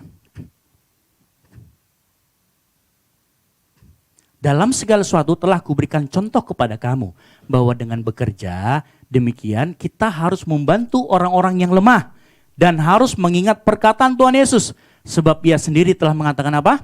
Adalah lebih berbahagia memberi daripada Nah ini kunci, tadi saya sudah katakan. Kalau kita menaruh Tuhan di atas kita, kita mau dikasih kekuasa untuk memberi. Ini salah satu kuncinya. Lebih berbahagia memberi daripada menerima. Nah, di dalam terjemahan sederhana Indonesia, itu dia ngomong begini, menarik. Kata adalah lebih berbahagia, dia ngomong begini. Allah lebih memberkati orang yang memberi bantuan daripada orang yang menerima bantuan. Menarik, ya. Makanya gini, kita harus ingat ini bahwa setiap kali kapasitas finansial kita diperbesar sama Tuhan, kapasitas finansial itu seperti apa? Naik pangkat, naik jabatan, otomatis gajinya nambah. Setiap kali kita menerima kapasitas finansial kita diperbesar sama Tuhan, yang harus kita berbesar di bagian outputnya adalah memberi. Karena dengan itu, firman Allah itu akan terjadi dalam hidup kita. Janji Tuhan akan terjadi dalam hidup kita. Ya. Makanya agar ada damai sejahtera, ada kemakmuran dan kuasa untuk menikmati, setiap kali kita diberi, perbesar kapasitas kita untuk memberi. Nah mungkin, yang pertama, wah ini memberi untuk gereja ini pasti bukan. Pertama kalau kita menjadi memberi yang pertama memberi, itu perhatikan orang tua kita. Orang tua kita dan saudara-saudara kita. Berilah sesuai dengan kemampuan kita kepada mereka. Saya nggak ngomong persepuluhannya. Yang pertama, tapi kalau ini kan 90%, ya, ngerti ya? 90% yang tadi kalau 10% kita harus sisihkan, yang 90% ini yang pertama. Saudara-saudara kita, saudara lingkup kecil ya, orang tua kita, berilah. Karena ada firman Tuhan mengatakan orang yang nggak bantu saudara itu lebih buruk dari seorang pembunuh. Makanya bantu saudara-saudara kita, bantu orang tua kita kalau memang dia membutuhkan. Beri kepada orang tua kita. Yang kedua ke siapa? Yang kedua untuk pekerjaan Tuhan.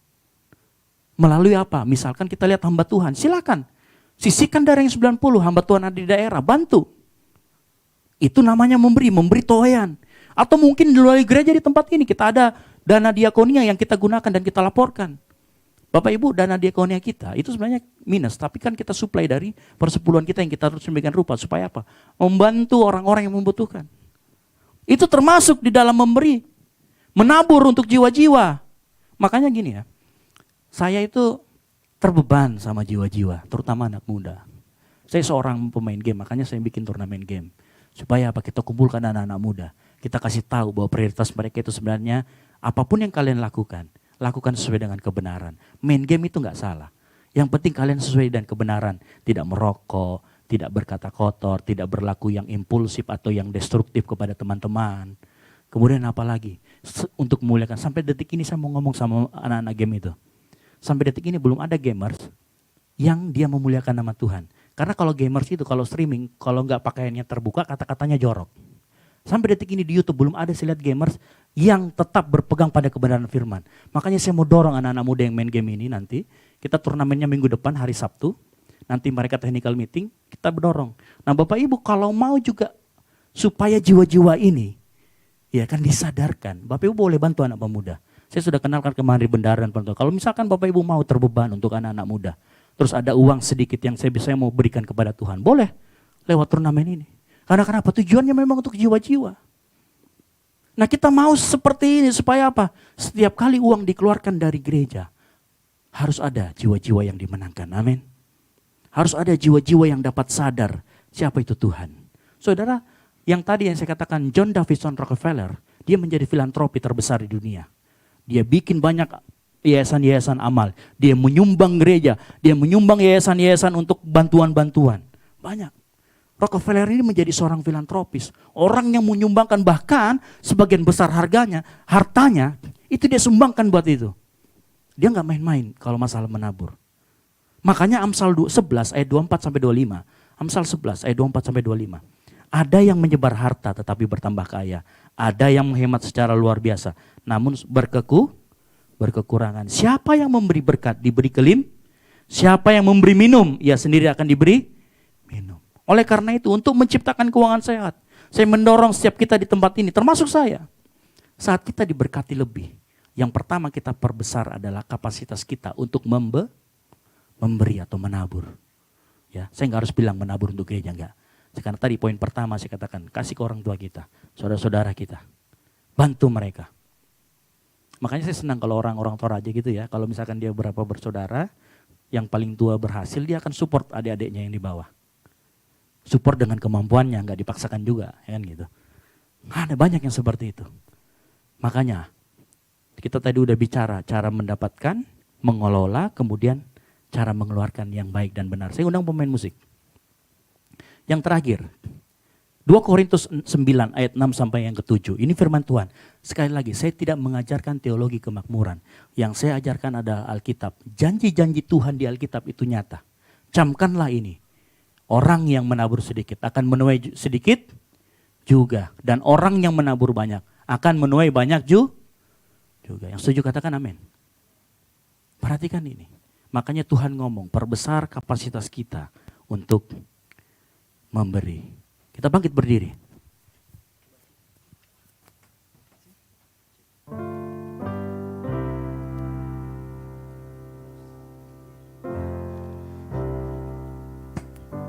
Ya, kita nyanyi. Ini pujian lama Bapak Ibu Saudara sekalian. Kita bangkit berdiri. Mungkin kalau ada yang sudah pernah dengar lagu Kidung Jemaat, ya. Bagi Yesusku mungkin akan hidupku seluruhnya, hati dan perbuatan pun waktuku milikmu. Bagi Yesus, bagi Yesus semuanya, pun waktuku miliknya. Bagi Yesus, bagi Yesus semuanya, pun waktuku miliknya. Kita nyanyikan ayat yang kedua. Tanganku kerja baginya. Tanganku kerja baginya,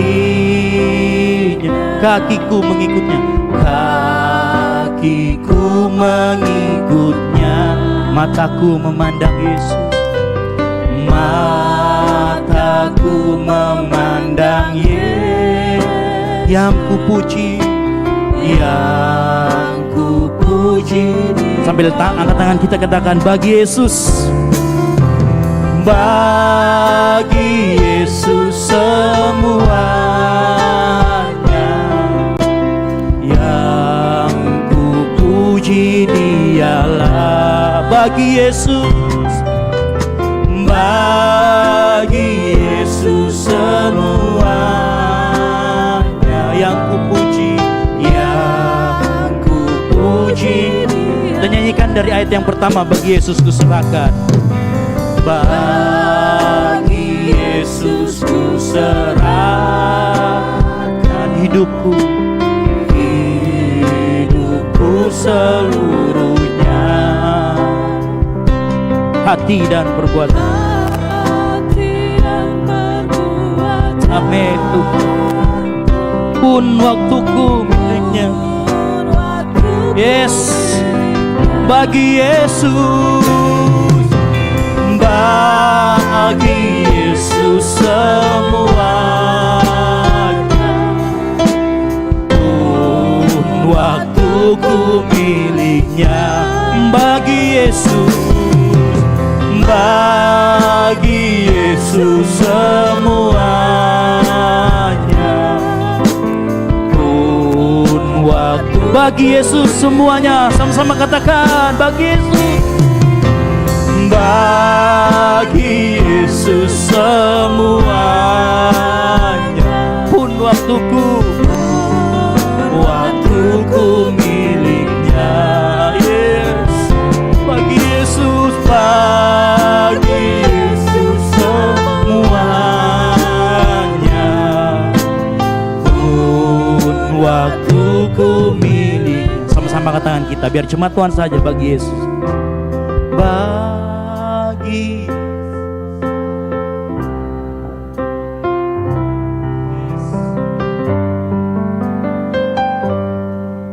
Lebih lagi dari hati kita katakan, bagi Yesus.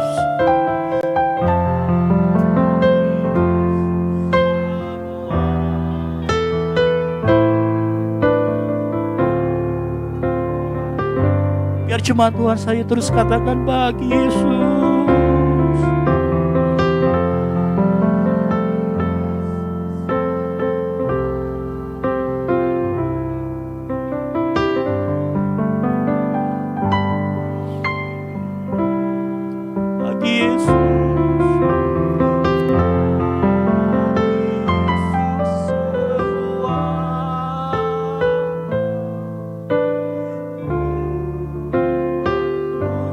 Bagi Yesus terus katakan buat Yesus semuanya.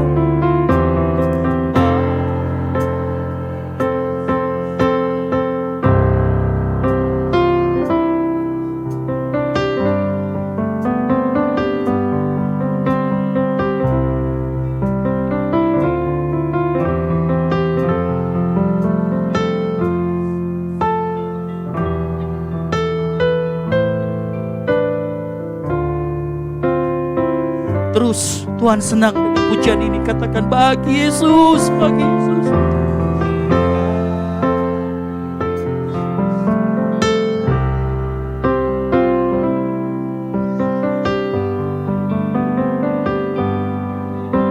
Terus Yesus, bagi Yesus, bagi Yesus.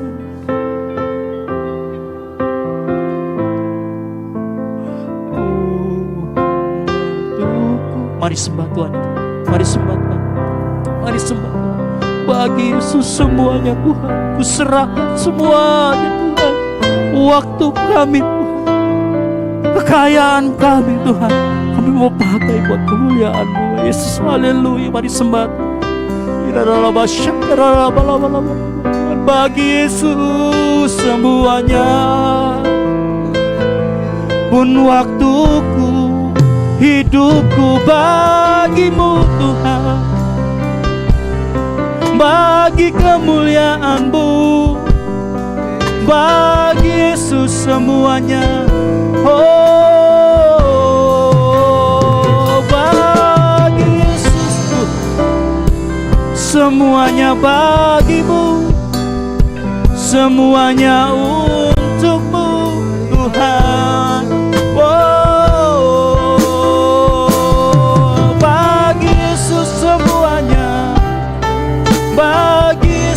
Seluruhnya. Yes, haleluya, haleluya, haleluya. Mari sembah Dia, sembah Yes. Katakan Engkau untuk Engkau Yesus, untuk Engkau Tuhan. Amin.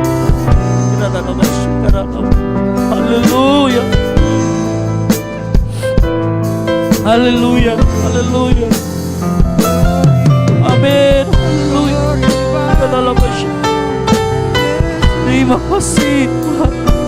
Terima kasih Tuhan buat kebenaran firman-Mu pagi hari ini.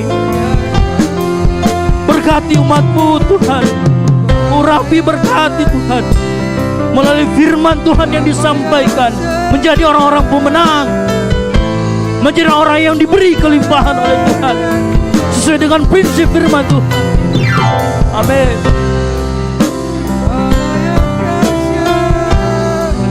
Amin Yesus.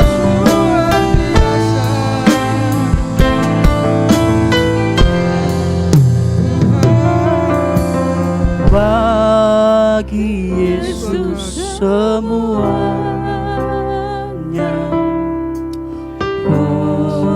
waktuku miliknya. Bagi Yesus, bagi Yesus semuanya, pun waktuku miliknya, pun waktuku miliknya, pun waktuku. Sekali lagi katakan, pun waktuku miliknya,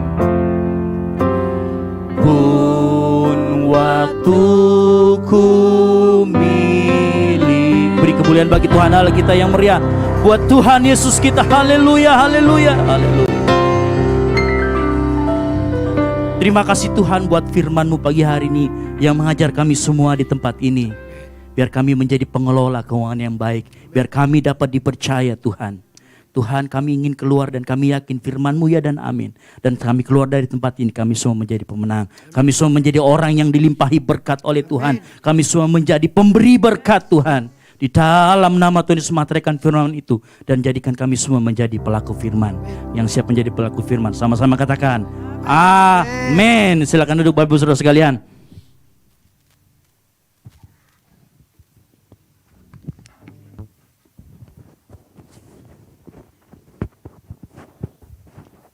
Haleluya, saya percaya setiap kita di tempat ini mau menerima kuasa daripada Tuhan dan kita akan tetap setia terus sebagai pelaku firman Tuhan.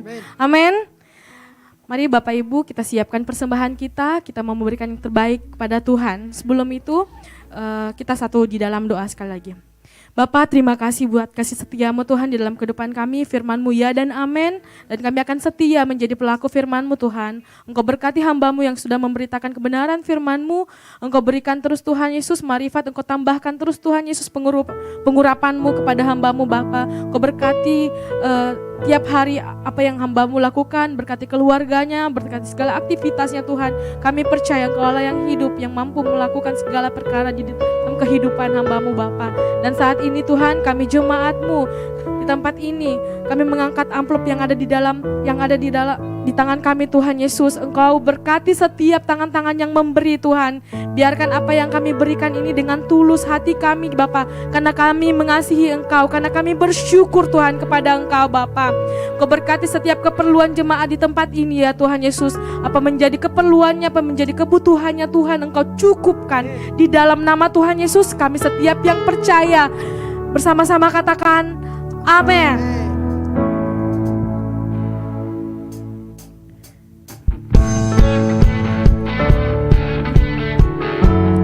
Haleluya.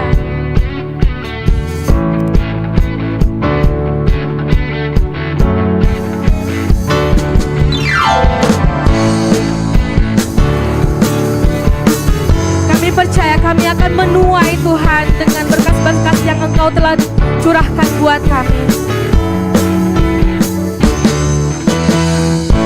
Ketika Tuhan memulihkan keadaan Sion, keadaan kita seperti orang yang bermimpi. Waktu itu mulut kita penuh dengan tawa, lidah kita dengan sorak. Sekali lagi, ketika Tuhan memulihkan keadaan Sion, keadaan kita seperti orang yang bermimpi.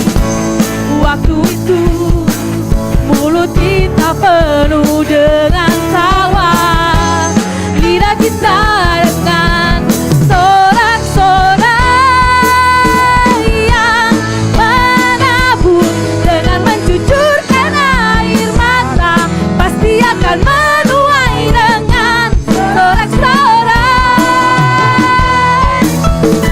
yang berjalan menangis sambil menabur benih, pasti pulang membawa berkatnya.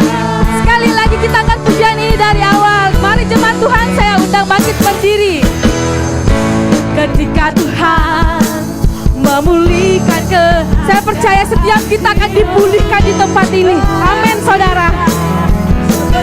Orang yang bermimpi, waktu itu mulut kita penuh dengan tawa, lidah kita dengan sorak-sorai. Mari jemaat Tuhan, lambaikan tanganmu.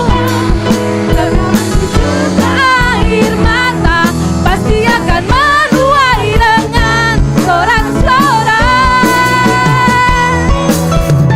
yang berjalan menangis sambil menabur benih, pasti pulang membawa. Sekali lagi, yang menabur dengan mencucurkan air mata, pasti akan menuai dengan sorak-sorai. Yang berjalan menangis sambil menabur benih, pasti pulang membawa berkas-berkasnya.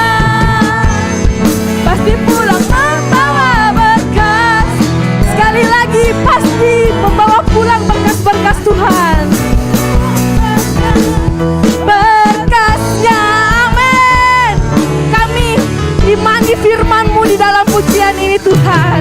Haleluya. Silakan Bapak Ibu duduk kembali. Kita Kita akan mendengarkan pengumuman sepekan untuk minggu ini. Untuk Senin dan Selasa belum ada kegiatan. Hari Rabu mungkin untuk latihan anak muda di tempat ini. Hari Kamis, untuk hari Jumat ibadah pemuda jam 7 malam. Selanjutnya hari Sabtu ada doa puasa, itu dimajukan menjadi setengah 4 karena ada WBI di jam 5 sore. Selanjutnya untuk jam 7 latihan bagi pelayan Tuhan yang sudah dijadwalkan. Dan hari Minggu kemudian kita berjumpa di tempat ini lagi jam 9 pagi. Dan untuk di Pakato jam setengah 8. Mungkin ada pengumuman tambahan. Oh ya, ada pengumuman tambahan. Saya serahkan kepada hambanya.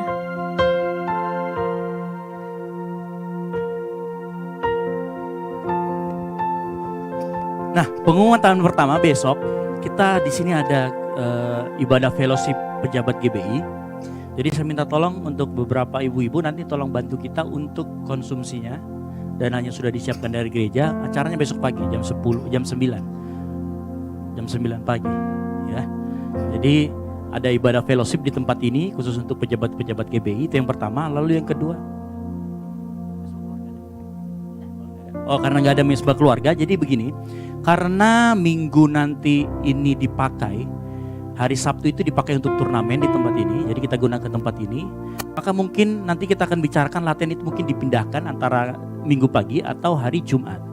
Itu karena saya takutkan turnamennya bisa sampai sore sampai malam. Nah, termasuk nanti WBI. Nanti kita bicarakan WBI apakah dipindahkan ke minggu ke depan boleh. Itu di hari Sabtu. Iya, WBI di bawah cuman rame itu takutnya. Iya, rame nanti takutnya gitu. Takutnya saling ini. Tapi kalau memang WBI mau gitu ya nggak apa-apa, cuman terganggu nanti. Jadi itu, ya. Kalau memang mau WBI nggak apa-apa di bawah, cuman kemudian untuk latihannya hari Minggu nanti dipindahkan. Kemudian hari Jumat itu karena persiapan untuk turnamen nanti akan diadakan geladi di sini. Jadi nanti tetap ada ibadah youth, cuman mungkin akan sebentar. Itu jadi kita akan persiapan. Nah, doakan terus karena kita memang pengen agar tempat ini yang pertama dikenal orang. Yang kedua agar banyak jiwa-jiwa yang dapat kita menangkan. Jadi ini adalah usaha menjaring jiwa. Gitu ya. Jadi kita pengen anak-anak yang terikat, terjebak dengan dunianya sendiri itu kita bisa menangkan buat Tuhan. Amin. Nah, itu pengumuman tambahan dari saya. Silakan saya kembalikan lagi. Baik Bapak Ibu, kita dukung terus juga acara anak muda ya. Kita bantu di dalam doa, biarkan acara anak muda ini berjalan dengan lancar. Dan apa menjadi tujuan dari acara ini kita doakan biar menjangkau jiwa-jiwa bagi anak muda lebih banyak lagi. Amin. Selanjutnya saya mungkin umumkan bagi jemaat Tuhan yang baru pertama kali hadir di tempat ini atau beribadah di tempat ini, ada boleh lambaikan tangan. Haleluya, ada di sebelah tengah sini. Mari saya undang bangkit berdiri. Kita akan doakan pertama kali jemaat Tuhan yang baru hadir di tempat ini.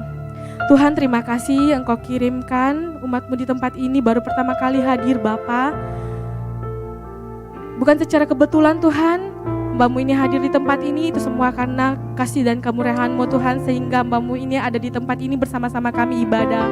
Kalau hamba-Mu ini belum memiliki tempat ibadah tetap Tuhan, kami dengan membuka tangan Tuhan dan kerendahan hati untuk mengundang hamba-Mu kembali untuk beribadah minggu-minggu selanjutnya di tempat ini, mungkin bisa mengambil bagian di tempat ini. Kami berdoa ya Tuhan Yesus untuk kesehariannya, untuk aktivitasnya apapun yang hamba-Mu lakukan. Terima kasih Tuhan untuk perjumpaan kali ini di dalam nama Tuhan Yesus. Terpuji nama-Mu Bapa. Amin. Selamat datang, kami menyambut ibu atau saudari kekasih di tempat ini. Mari jemaat Tuhan saya undang untuk bangkit berdiri, kita akhiri ibadah kita pada siang hari ini.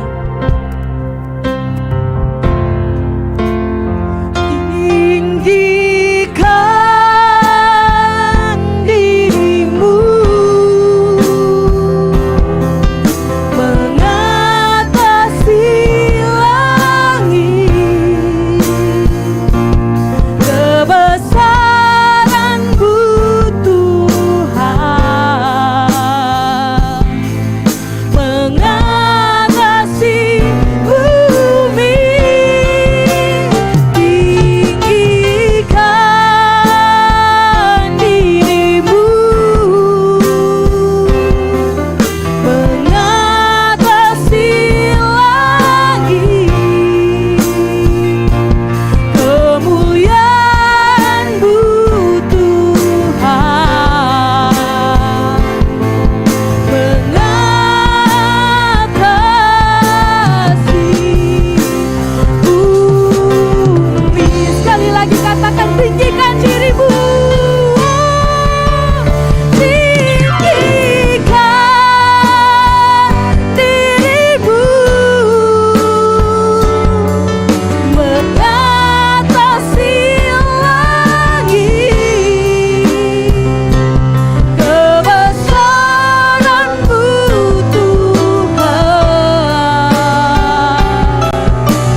Haleluya, haleluya.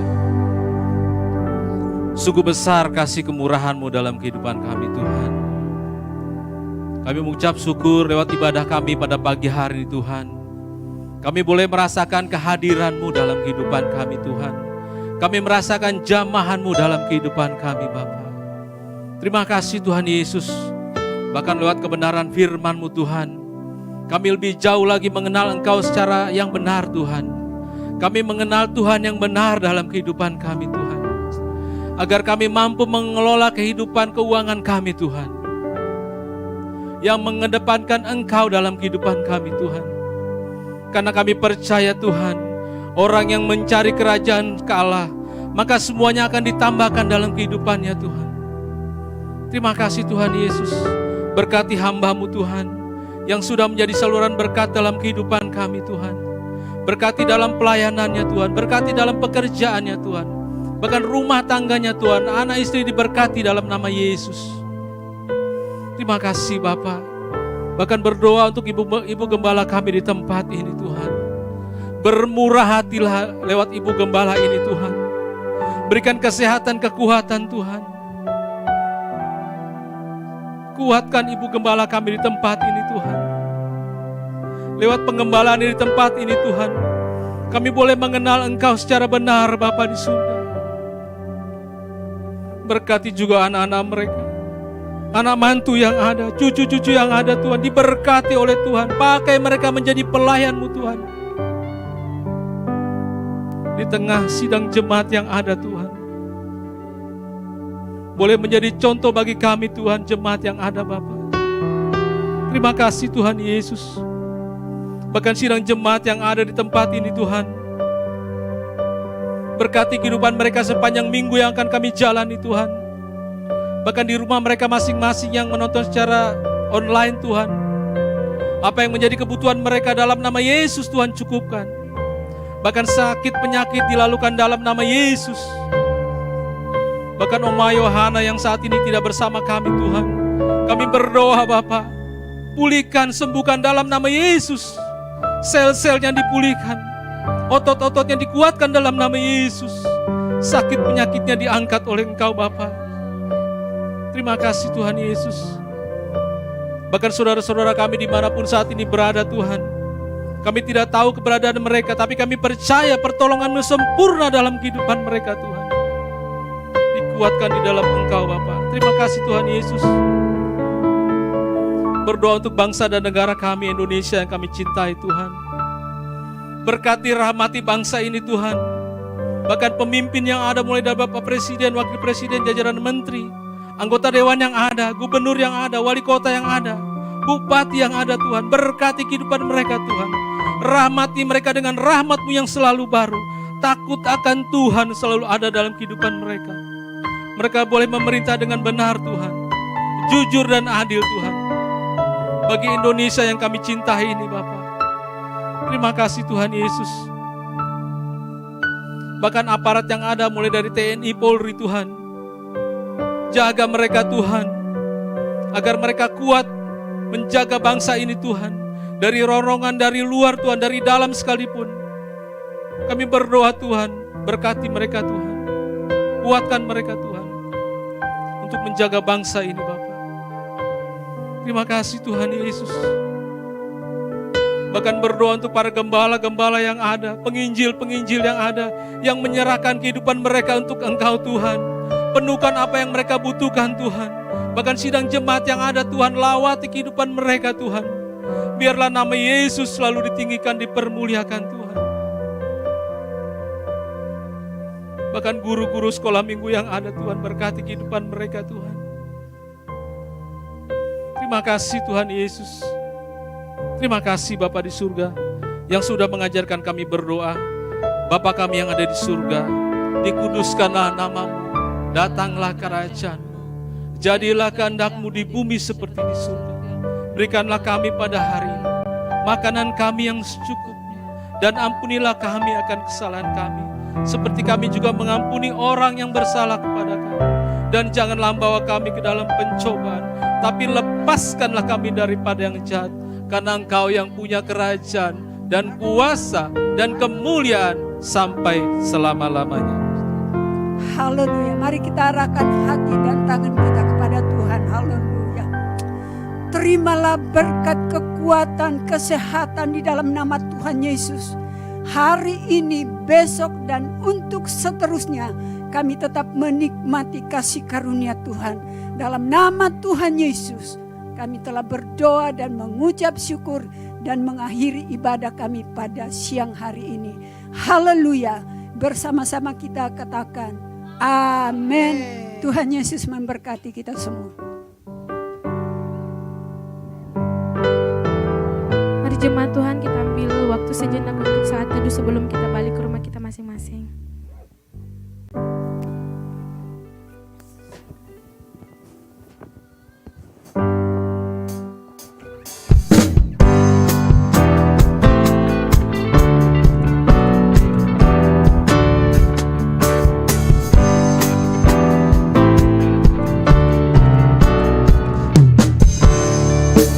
Mari masuk gerbangnya dengan hati bersyukur, halamannya dengan pujian,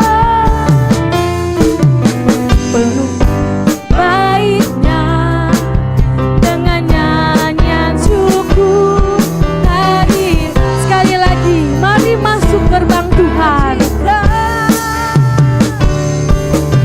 Mari masuk gerbangnya dengan hati bersyukur, halamannya dengan pujian,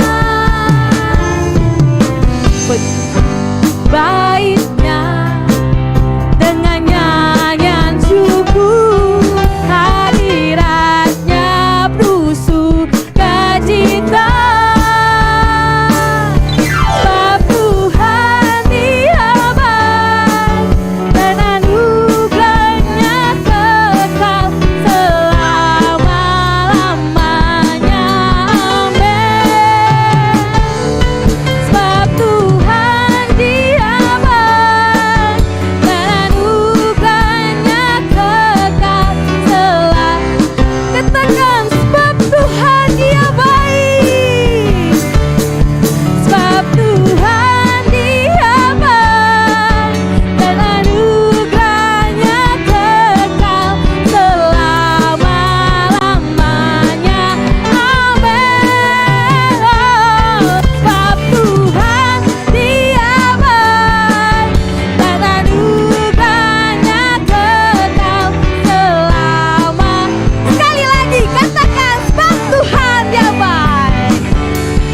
Sebab Tuhan Dia baik dan anugerahnya kekal selama-lamanya. Amin. Sebab Tuhan Dia baik dan anugerahnya kekal selama-lamanya. Amin. Selama-lamanya. Amin. Sekali lagi katakan, selama-lamanya. Amin.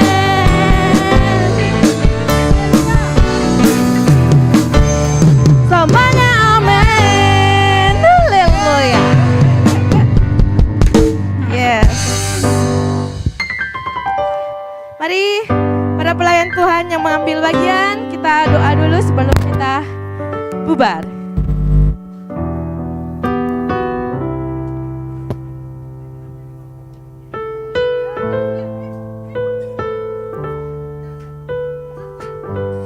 Minta tolong Pak Nana untuk bawa kita dalam doa.